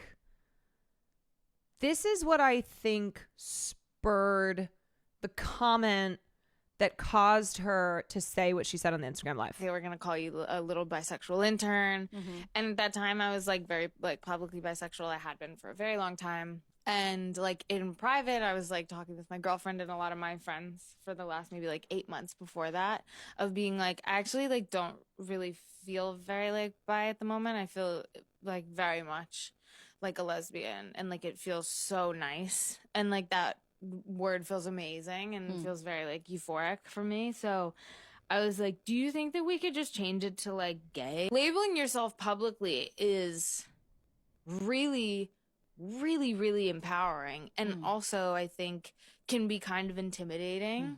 Feels so good for me right now, and I don't want to go by something I just love that this is with Amy Poehler. that doesn't feel correct, but I'm also gonna like give myself the willingness to be like, what if in 10 years I don't like that identity either, and I just wanna, I don't know, like what if in 10 years I'm completely different? Yeah, that's the thing too. That's the thing too, is that how many times can we say sexuality is a spectrum, and there is no whatever I have decided upon, maybe you publicly declare it, maybe you don't, that then it means that you are never allowed to change, that you're forever stuck that way. Like when my best friend Teresa, dated guys all throughout college, even after college, she one day runs into a girl who used to be in our sorority, and that was their love story. They fell in love. Neither of them had ever been with a woman before, but they just so strongly were connected to each other, yada, yada. And she was very scared to tell our friends, like our larger friend group, because we went to school in the Midwest. Not everyone's super base like I am. And of course, a lot of the questions that she was asked was, okay, well, have you always been gay? Like when you were in college hooking up with men, was that fake? Things that was still sorting through herself. She's like, I don't know. I mean, there's before Allie and there's after Allie, and kind of friends of ours who, because there is this, look, some people are very empowered by applying a label to their sexuality, but some people don't want to. Some people don't, you don't need to. And so they kept being like, so are you lesbian? Like, are you bisexual? Or what are you calling yourself? She's like, I don't know. I'm in love with my wife, and that's who I'm in love with. Like, I love my wife and I don't want to be with anyone else. And it's not something that I think I have to go explore, because I found the person that I want to spend my life with. Like, I just am. I love my wife. That's it. I'm not even famous or anything. You're famous in here. But coming to terms, I was gay, not bi, was super stressful. And I'm telling my friends stressed me out, even though I knew they mostly wouldn't care. I can't imagine having to tell the world that and having to deal with the stupid backlash. So stupid. I know. And it's like, it sucks when it's coming from within the community, where it's like, look, you have to deal with enough shit from homophobes, okay? From haters. And so this just lack of empathy and just kind of forcing of still you into a box, into a predefined box. It's like, this is still part of the problem as well, right? We just have still black and white ideas around sexuality, even when you may be someone who is not heterosexual, but you still have this understanding of sexuality as like a rigid, in that if you previously were bisexual, then you are now bisexual forever. That there is nothing that will change that, or vice versa, where, you know, I know that this too can be a sentiment expressed by lesbians towards women who say they're lesbian, identify as lesbian, and then date a man, etc. That's a whole thing. That is a whole thing, I know. And again, people have different reasons for the things that they do. And I think bearing in mind that there is not every woman, or, you know, not every person who previously identified as lesbian and then comes out as bisexual is doing so because of external pressures. Sometimes you might just meet a dick and go. But I think it's good to acknowledge that there still are these pressures, and for women, they can feel pressured into not being attracted to solely women. And it's like, no. I know within you somewhere is the need for peen. Bear Watson, thank you for the prime. Okay. This is what you get with 2 streams. I'm mostly asexual, even though I've had lots of sex in the past. It's just not something I'm ever motivated to do, but I'm still queer. Right. And I think that's another thing too we've talked about, where it's like people think if you're asexual, it means that you are not at all sexual. It's like asexual means that you are not ever interested in sex or any type of pleasure. Kilani has talked about compet in the past as well, and now identifying as lesbian. Yeah, so I don't know. We still have a ways to go, and I gotta say, I do wish that this was like the sole issue. I do wish that, like, in regards to LGBTQ folks, that the issue was simply just coming from within the community of, okay, we need to stop putting people into boxes. Unfortunately, it's like this, but plus the of course just homophobia, transphobia that we see on a daily basis. I don't know about anybody else. If you're on Twitter, are you being fed just an insane amount of transphobia these days? Like, I think it's getting worse. I know it's bad, but straight up, I swear to God, every third post is from an account that if I click on it, it's like proudly a TERF, where it's just an account that is dedicated to being transphobic. But that makes it extra annoying when the community is being like this, because hello, we have bigger fish to fry. Yeah, no, for sure. For sure. It's like, can we not? Hello. ContraPoints, I know who ContraPoints is. Mentioned a lot of the shame she felt in realizing that she's a lesbian. Yeah. I mean, I was talking about this with my sisters, where it's like, even within our liberal family, okay, so we are immediate family, our extended family are liberal, and they are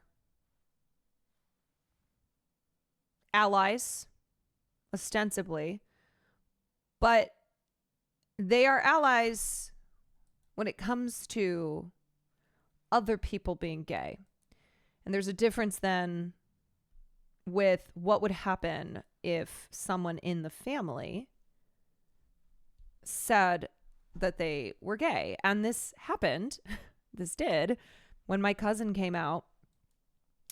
When my cousin came out as a lesbian, and the reactions in my liberal family, where it's like, Jesus, this really is just all about the aesthetics of allyship. And then as soon as you have someone who is like, hey, also I'm gay, then we see the disconnect here from saying that you are an ally to actually being one.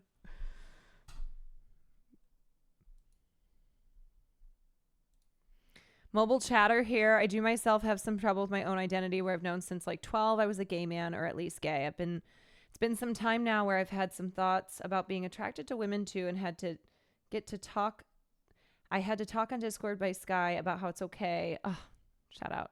How it's okay to not know your label precisely. I got friends IRL where they put me in a box without any consideration about my doubt, so it feels good to be heard in this community. You are heard.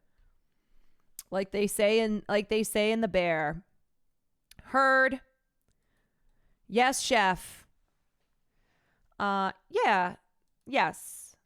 So I think that it's important to keep in mind that there are the freaks who are just blatantly homophobic. Okay.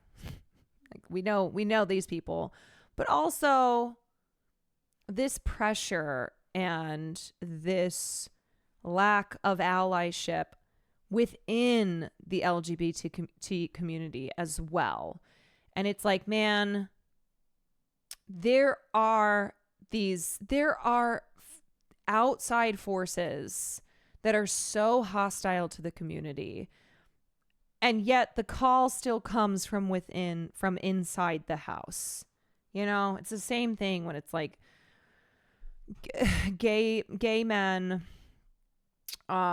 who don't support trans, who aren't allies to trans people. It's like,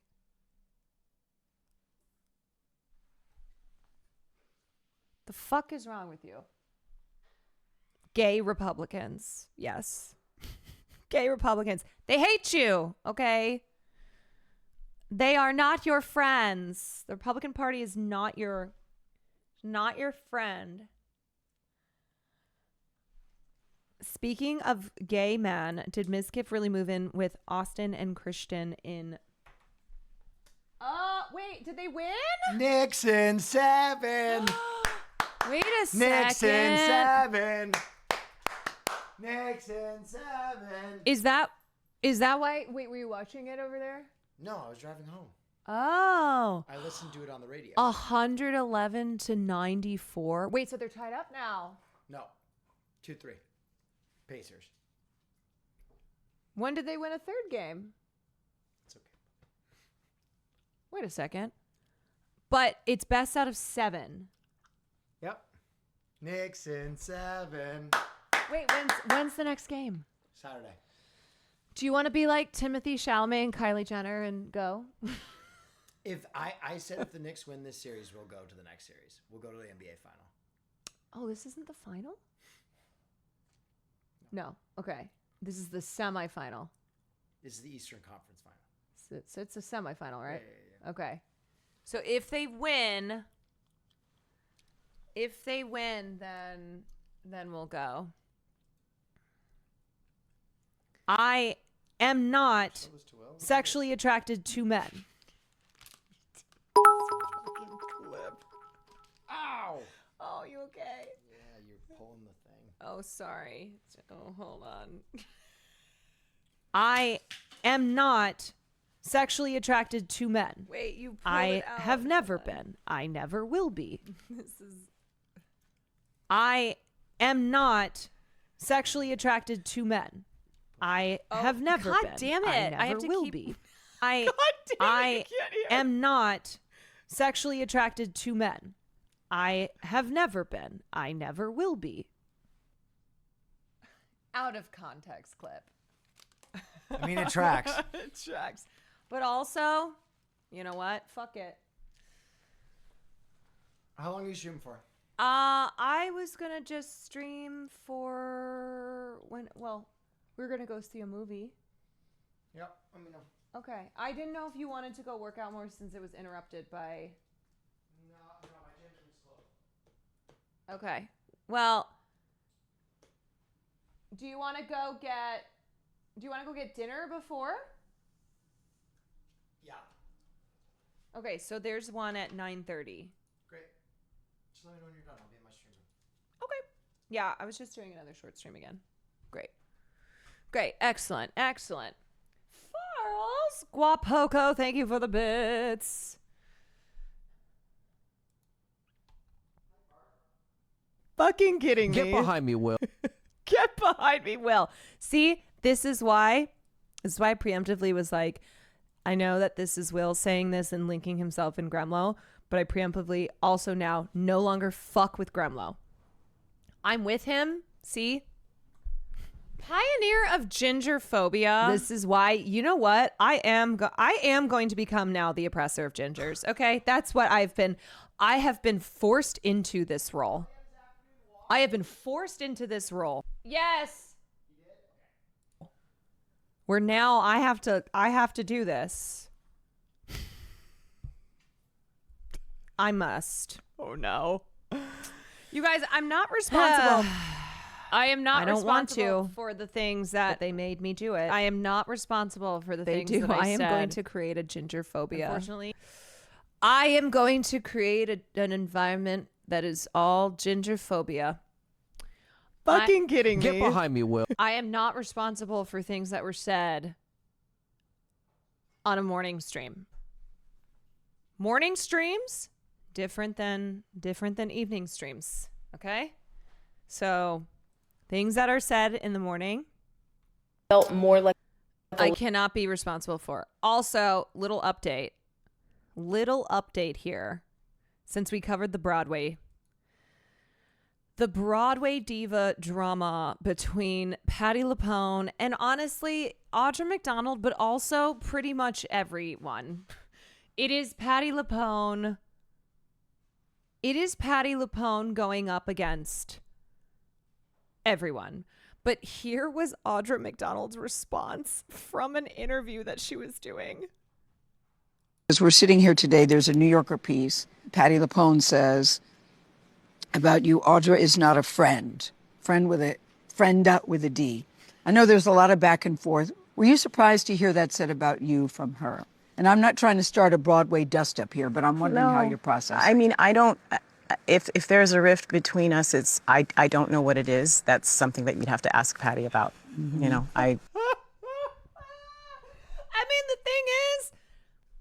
the thing is, that's iconic of her. That is iconic of Audra McDonald. To basically be like, I don't know what she's talking about, so ask her. Because here's the thing. When it's one-sided beef, you want to know who looks like the loser? The person who says that there's beef, okay? The other person who's like, honestly, I haven't talked to them in a long time. Ask them. I don't really know. I don't know what they're talking about. I haven't seen her in about 11 years just because I've been busy just with life and stuff. So I don't know what rift. She just said, I haven't seen her in 11 years. I'm screaming. I'm fucking screaming. She said, I haven't seen her in 11 years. I don't know what the fuck she's talking about. She's talking about, but you'd have to ask her. As we're sitting here today, there's a New Yorker. I'm sorry, Patti, but you cannot. Hi.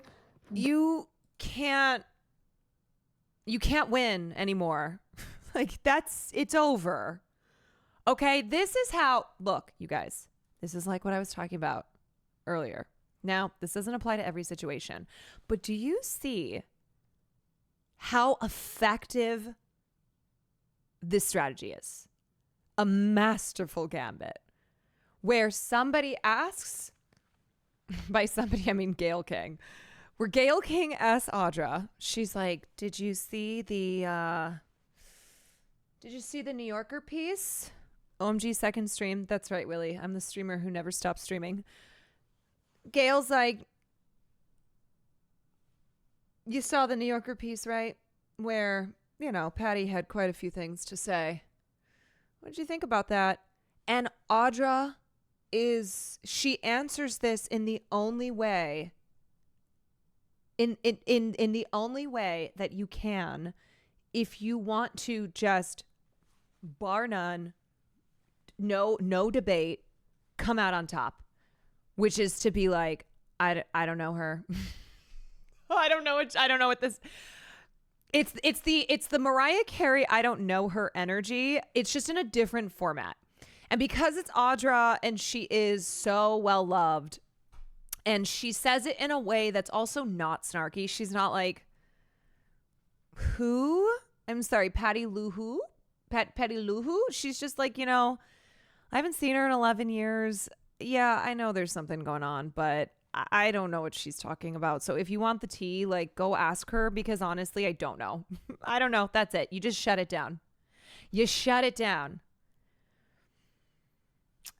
I don't think about you at all. I mean, seriously, though, there is so much power in being like, I don't think about you. You are spending all of this time and energy.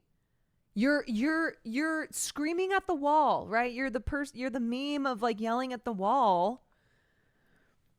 And the wall is Audra McDonald being like, sorry, girl. I don't know what to tell you. I've got better things to do with my time. I've got better. She's not coming off as mad or bitter. No, she's not.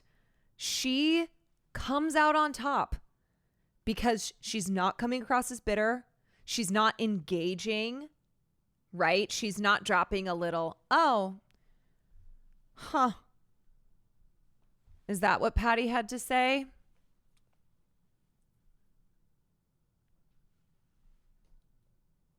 Well, she does love to talk. You know, she like Patti LuPone is so drama that when Michael Schulman asked her, what do you think of Audra McDonald playing Mama Rose in Gypsy, currently on Broadway, she paused for 15 seconds. She was silent for 15 seconds and then looked outside and said, it's a beautiful day out. Right? Because that's Patty. Because Patty is always creating drama. She is always creating drama. So just as a reminder that sometimes the most effective strategy here is... For peace, Patti LuPone says about you, Audra is not a friend. Friend with a D.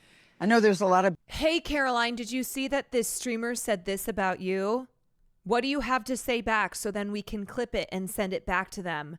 And then they'll respond angrily, and then I'll clip that, and then it'll be on LSF, and it'll be so-and-so responded to Caroline, who responded to so-and-so who... Back and forth. Were you surprised to hear that said about you from her? And I'm not trying to start a Broadway dust-up here, but I'm wondering how you're processing. I mean, I don't... If there's a rift between us, it's I don't know what it is. That's something that you'd have to ask Patty about. Mm-hmm. You know, I haven't seen her in about 11 years just because I've been busy just with life and stuff. So I don't know what rift she's talking about, but we'd have to ask her. As we're sitting here. Okay, but Patty being so drama is you coded. Look, I am drama coded for sure. Let me be clear. It's not that I'm not drama, but there's a time and a place. There's a time and a place. I also, can we talk about Gayle King being like, I'm not trying to start any drama? Gayle.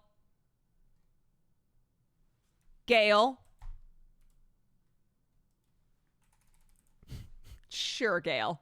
Sure, girl. Okay, here's Renee Rapp. Wait, yeah.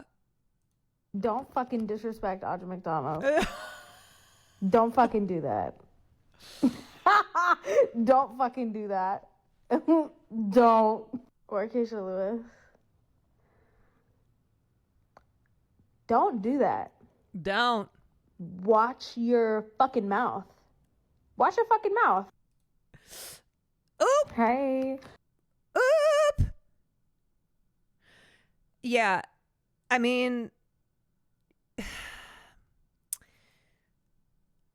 if you want to, look, I think a good way of evaluating often who is right and who is not right. Look to see who is defending whom. Who is on whom's? Whom is on whom's side? You know? I think it can tell you. I think it can provide context. So you have Renee Rapp being like, don't come for Audra. I would give my life for her. I'm so serious. And then you have Kristen Chenoweth commenting hearts on an old post of Patti LuPone. Kristen Chenoweth, who was recently defending Jonah Platt. You know, it's like Kristen Chenoweth, who we see you, girl. Okay, you love nothing more than to throw certain kinds of Broadway actresses under the bus. Kristen, whatever. Kristen Chenoweth. What am I saying? Kirsten.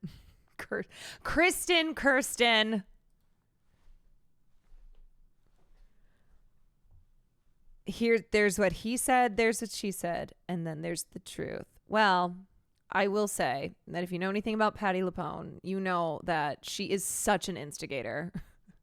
That's I wasn't correct. I thought you were correcting me. I'm like, look, okay. The Kristen and the Kirsten thing.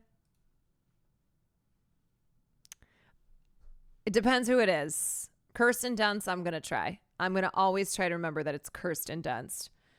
Kristen Chenoweth, these days, I don't give a fuck. I don't give a fuck to pronounce it. You know what? I'm going to call her Kirsten. I'm going to call her Kirsten Chenoweth. Did you see this on the timeline? No. What is this? It's frankly insufferable. A lot of Anthony Bourdain broke how a generation of men eat. The cult of personality he left in his wake is frankly insufferable. A lot of what we're seeing in food culture, chef culture today has its roots in the type of eating and journalism Anthony Bourdain did. Bourdain treated ordering.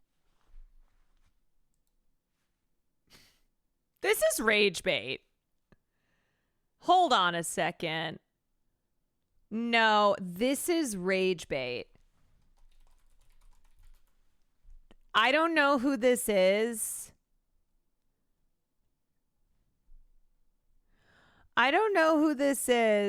But wait, the Free Press, isn't that fucking Barry Weiss's site?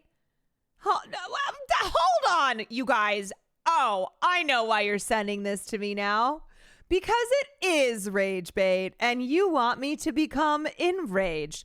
That's Barry Weiss's fucking sister.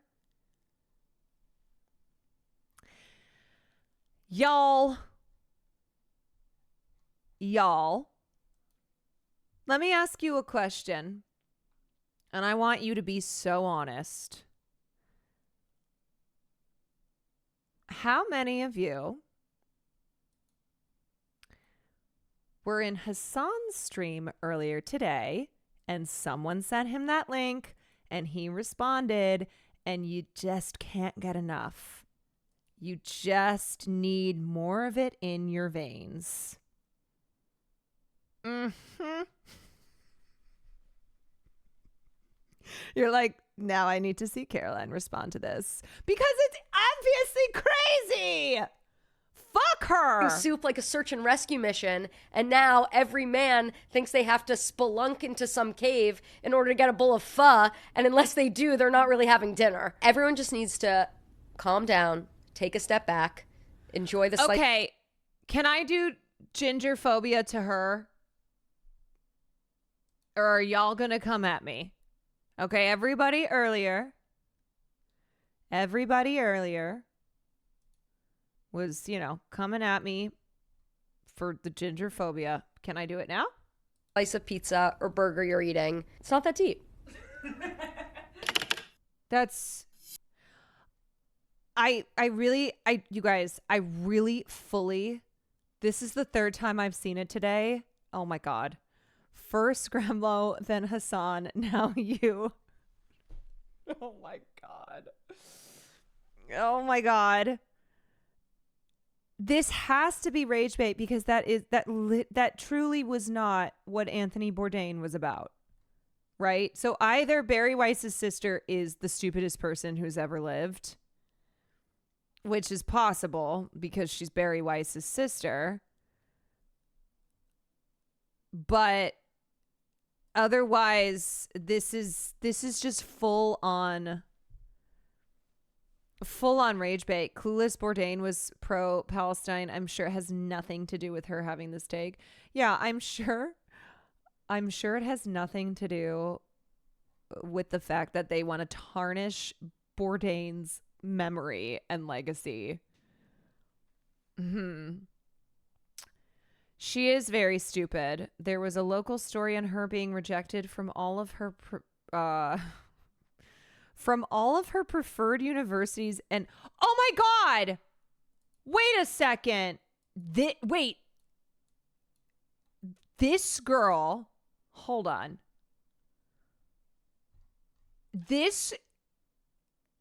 It's her. Susie. Wait, is she the one who was rejected by Texas A&M, or was that a different white girl? No, I remember this girl. Wait a second. No, I do remember her. I do. Yale, Penn, and Vanderbilt. Among the reasons Susie says she was rejected, quote, diversity. Yeah. I offer about as much diversity as a salt. Oh my God, you're kidding me. You're kidding me. How did we not make the connection at the time that this was Barry? Maybe people did, but now it's just being brought up. But that this was Barry Weiss's... The self-victimization runs in the family. Team Cracker. She writes, I also probably should have started a fake charity, collecting donations for the underprivileged chimpanzees of the Congo. She even blames her parents, writing, I noticed long ago that my parents gave up on parenting me. I've never sat down at a piano, never plucked a violin. Still, the competition is steep. Princeton accepted only 7% of its over 26,000 applicants this year. Just because... Man, it must be so nice to be mediocre as a white person and just be like, anti-white racism. She didn't even want to get into college. Let's be real. She wanted that Weisgriff money. Gremlo, I'm sorry, but I do have to move forward with the ginger phobia, unfortunately, because of this girl. Because you're an A student and have great test scores doesn't mean you're eligible for an Ivy League school. Some call Susie a truth teller. Others say she's entitled. To those of you Others say that she's a fucking loser. Disgusted by this, shocked that I take for granted the wonderful gifts I've been afforded, I say, shh, The Real Housewives is on. Also, I'm sorry.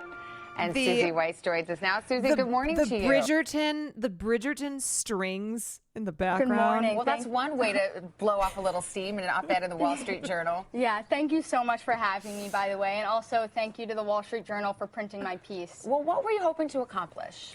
Well, it's a funny story, actually. The piece was written...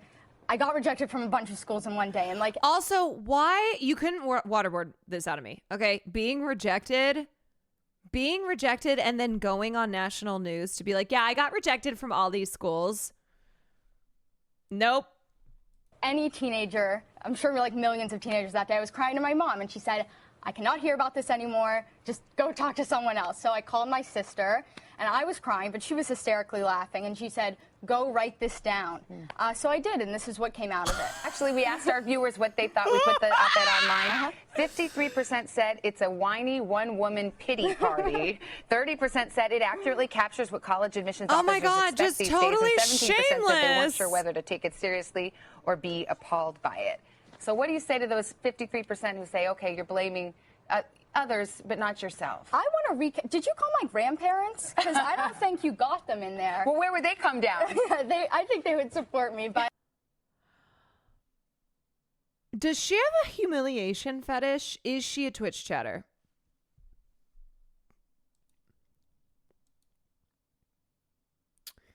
Because it seems like these people have no ability to be embarrassed.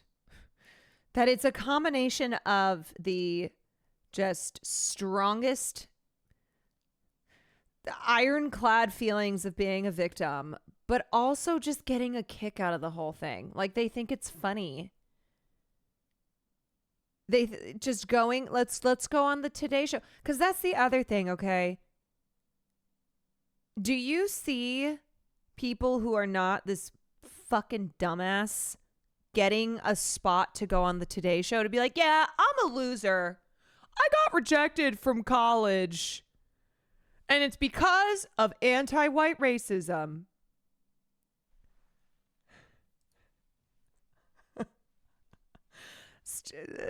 You know what chatters I'm talking about who have a humiliation fetish, who are like, please yell at me. Please, or we'll come in here and reveal something. You're like, why? Why did you? Is there a gun to your head? Are you being held hostage? People who are like, can you use the condescending baby voice on me? Love how her sister was like, yeah, you should totally write that down. Yeah, because it's Barry. Of course, they are in the same family. Oh my God. You know what's interesting is like with people who are despicable, like a Barry Weiss, you never think about them having siblings. And then you find out and you go, there's more of you? Unless the siblings are based, okay? Because sometimes that happens. Sometimes in a family, in a family with siblings that are in various public-facing careers, like Ben Shapiro's cousin. Yeah. Ben Shapiro's cousin. Let's put some respect on her name. Mara Wilson. Thank you. I did forget for a second. Mara Wilson, who is Ben Shapiro's cousin. She is very visible because she's an actress and has been an actress since she was a child. And she is super cool and based. She's very based and is like, yeah, my cousin fucking sucks. That was like when I called out my cousin and got accused of being racist against white people. I saw that disgusting piece that he wrote again. I think it was Sana Saeed who posted a screenshot of it the other week, just as another example of like how egregious the mainstream media has been in laundering consent for genocide. And every time I see it, I'm like, now granted, we are not first cousins. I don't think we're even second cousins. Never met the dude, never will. But still, it's like, why couldn't my cousin be Michelle Kwan? Bro, I still think about that and get mad about it. Yes. That produced the hate campaign that to this day still follows me around and accuses me of being anti-white. And it doesn't matter that I say I am a white lady. That they're being anti-white. People who erase my whiteness. People who erase my whiteness are being anti-white. By denying me my white heritage. By erasing my whiteness. Are you talking about Lucas? No. I'm talking about Graham Wood, who writes for The Atlantic and wrote the piece that said that you can legally kill a child. It's sad. It's not great, but you can legally kill a child. The number 2 family betrayal is Kevin Kwan not casting me in Crazy Rich Asians. This is true. Kevin Kwan did not cast me in Crazy Rich Asians, and now he is dead to me as well. So, okay, did I have anything else that I wanted to show here? Oh, yes, I did want to watch BB No Money's new music video. Thank you, Tavia. I would have been sad if I forgot to do that. Very funny that BB did what he did here, where he censored Esmond Gold's face, and also very based that he wrote, additionally, all funds generated by this video will be donated to the PCRF. So, I mean, that's a king. The Palestine Children's Relief Fund receiving any funds generated by this video. Also, Will Neff is in this. I put the sex in sexy. I put the sex in sexy. I put the sex in sexy. Well, I got rose gold on my wrist. I don't wear electric. Too many zeros on a check. Can't count it. Gertie Sherman on my Jimmy. Bitches slipping Hendrix. Wet hair, don't care. Feeding you eccentric. ASOP. I got soft skin. GOAT. I went Ben 10. You should me. I stay clipping. Yes, I push pin. Ladies and gentlemen. I put the sex in sexy. I put the sex in sexy. I put the sex in sexy. Shit. I would even undress me. I put the sex in sexy. I put the sex in sexy. I put the sex in sexy. SEXY. It's actually so good.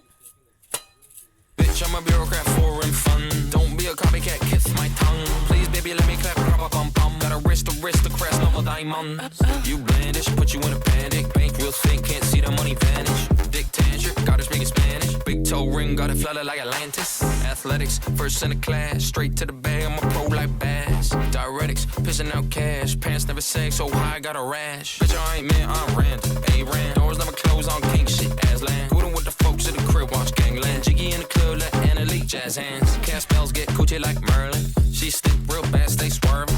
Sex sells, well, fuck it, we splurging. Hair gel, I'm composed like Gershwin. I put the sex in sexy. I put the sex in sexy. I put the sex in sexy. Shit, I would even undress me. I put the sex in sexy. I put the sex in sexy. Okay, I'm sorry. Wake Wilder literally looks like he appeared in a time machine. That man lived during this era. Sex and sexy. I put the sex in sexy. SEXY. New fabric, stripped out designer. Bitch, I might wet the bed. Splash. Do antics, mom proud, make Was I fire. there? Always No. 2 steps ahead. Catch up, bitch. Clack game for yeah, I'm feeling like Birdman. Sweet talk, 2 chicks, got 'em doing handstands. Lights in the crowd, all the way in a grandstand. Stay bricked up like Tamlin. Anchor, my dentist proud. He said I'm flossing. Feeling merry, cause I'm popping. Stuff my nephew's Christmas stocking, cause I'm newly rich. I put the sex in sexy. I put the sex in sexy. I put the sex in sexy. Shit, I would even undress me. I put the sex in sexy. I put the sex in sexy. I put the sex in sexy. SEXY. Wow. This bitch money on me like a rainbow. These diamonds on me.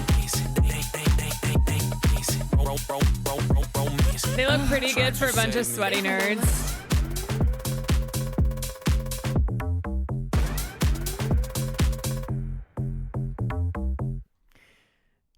This is great.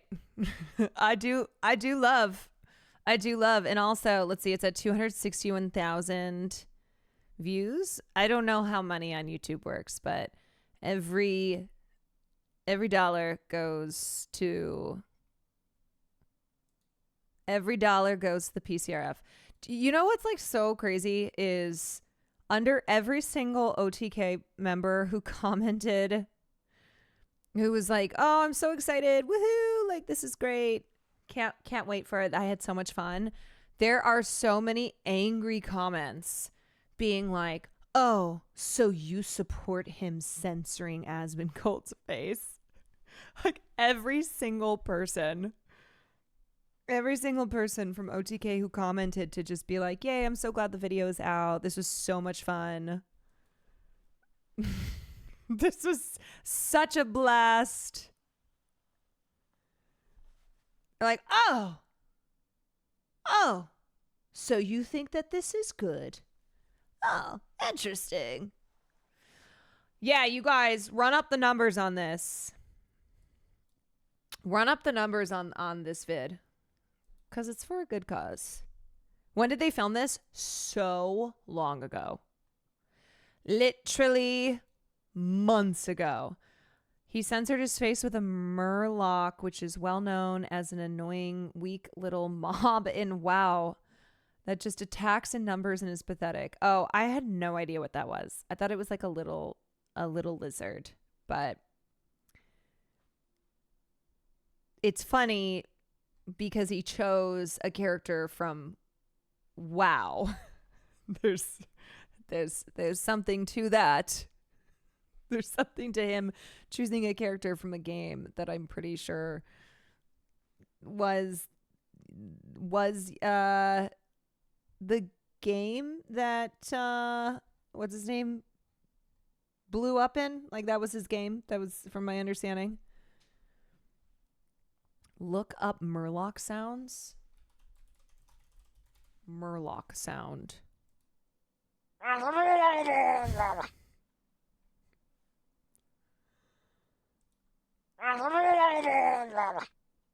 Oh.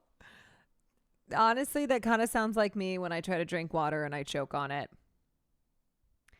They're one of the most annoying mobs in WoW. They cry for help and call over more of them when you fight them. So there were layers. There were layers to BB No Money. Bro, you know the other person who I didn't know was so based? I didn't know that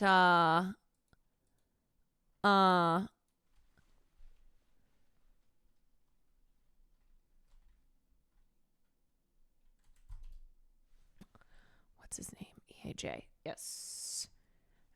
EAJ Park, who I think Will also did a music video for.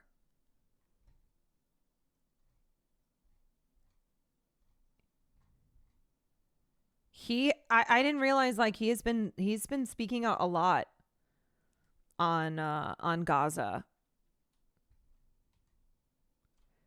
I brought him up. I was like, Will, I didn't know EAJ was so rad. He's like, yeah, he's super cool. Jay was a streamer during COVID. I know him because Will did that music video. But that was my only that was it. So I'm always like really pleasantly surprised to find out that somebody who has a pretty big platform and who I did not previously know to be engaging in any of this type of speech is like he's sharing Middle East Eye videos calling out Israel's genocide. It's so cool BB denounced Mold because he used to be a big fan. Oh, that was another. I saw other comments being like, oh, very rich of BB. What a hypocrite, considering that last year or whatever, he said that Asmongold was his favorite streamer. It's like, oh, you mean people can change? You mean when they receive new information? When someone does something that is objectively awful, that it can change your perspective on them? That you mean you're not locked into feeling a certain way towards anybody forever? This is just Renee all over again. Yeah, it shows that BB stands behind his morals, right? I mean, I think like I think BB is a guy who he tries his damnedest to stand by what he preaches, you know? He advocates advocates for the trans community all the time. Just saying BB is, well, fine. Formal name BB No Money.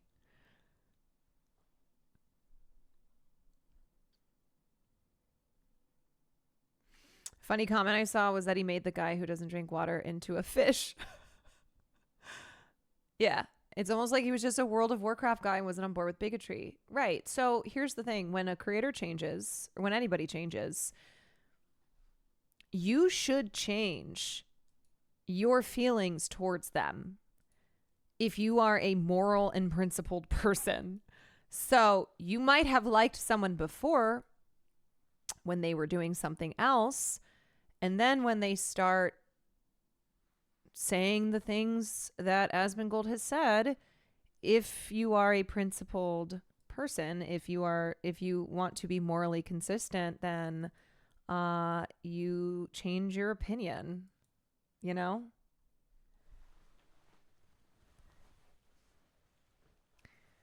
The idea that you can never change your mind or else you're a hypocrite is one of the stupidest, most terminally online bullshit in existence. Yeah, it's why I used to have that segment called I Changed My Mind, where people would write in examples of when they had changed their minds on anything, you know?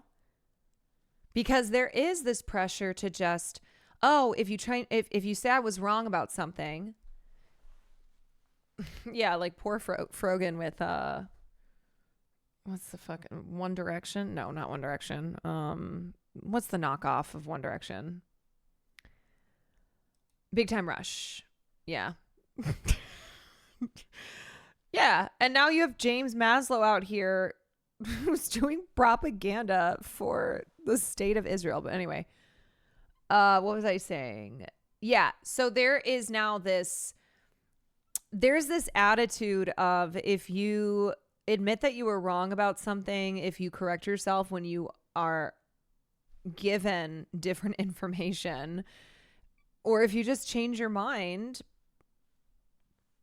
that it's like a shameful thing that people will, it's just this attitude of being right, even if you're not right, even if you are not correct, is the most important thing. And that means you can never change. You can never back down, right? It's this, you will be perceived as weak if you ever back down.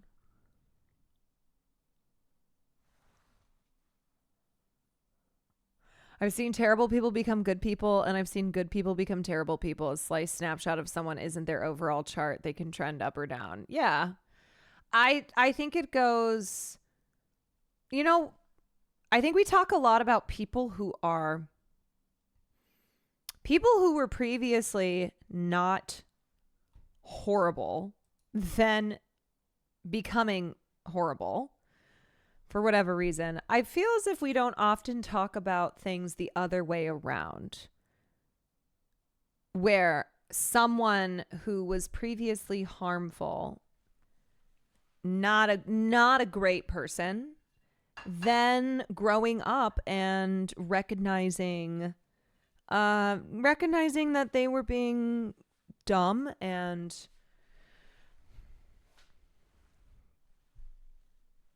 saying stupid shit. Yeah, like iDubbbz.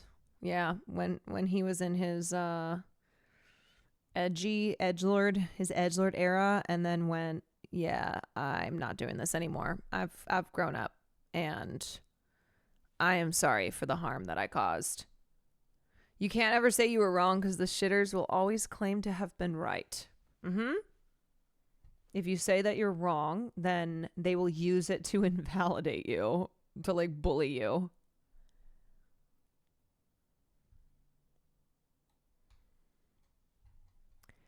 It's quite silly.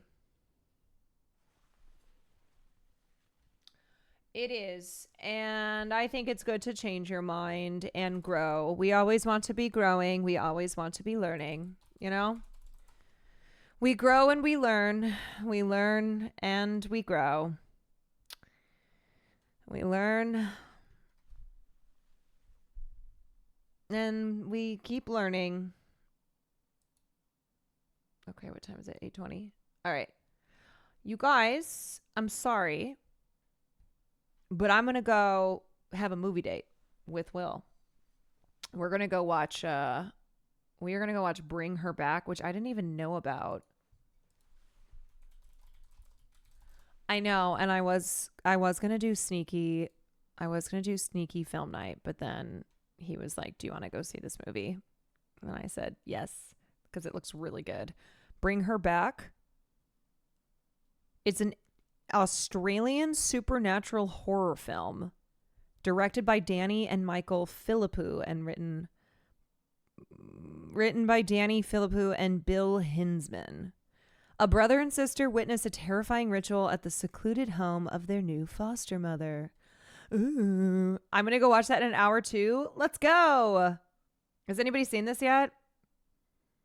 Oh, they did talk to me. Okay. Huh. All right. Is the VOD from this morning up? It should be. Yes. Okay. Well, I am going to go watch this and then I will give my thoughts. You know what? Fuck it. I'll just set up my stream at the theater, I'll just do that. But I'll be back tomorrow. Tomorrow's Friday. I probably won't be streaming in the morning. We'll do an evening stream. And we will definitely game tomorrow night. So I did 2 streams today. So morning crowd and evening crowd. And sorry, I was planning on doing some more fun stuff, but this was still fun. This was still good. Okay, is anybody doing anything special? Or like, are there any streamers that I should know about? Right? Let's see.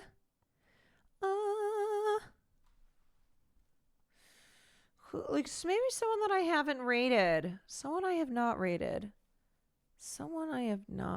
Oh, you know who I don't think I've ever rated? I'm going to raid Rob. I'm going to raid Rob CD.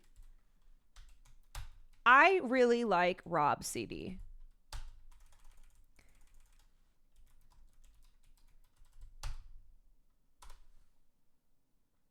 There we go. It's my 6th stream anniversary. Wait, are you? Oh, congratulations. I did not know. I'm very curious who in here streams.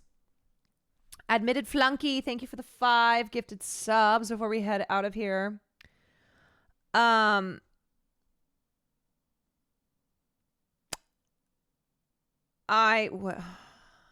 Rarely. Kartik streams. I like finding out who sneaky streams. I sometimes stream a box of baby possums in my backyard. That's content, man. That's what the people need. I've got a streak of over 500 and J Marianne streams. Holy shit. Wow. Very impressive. That is so many.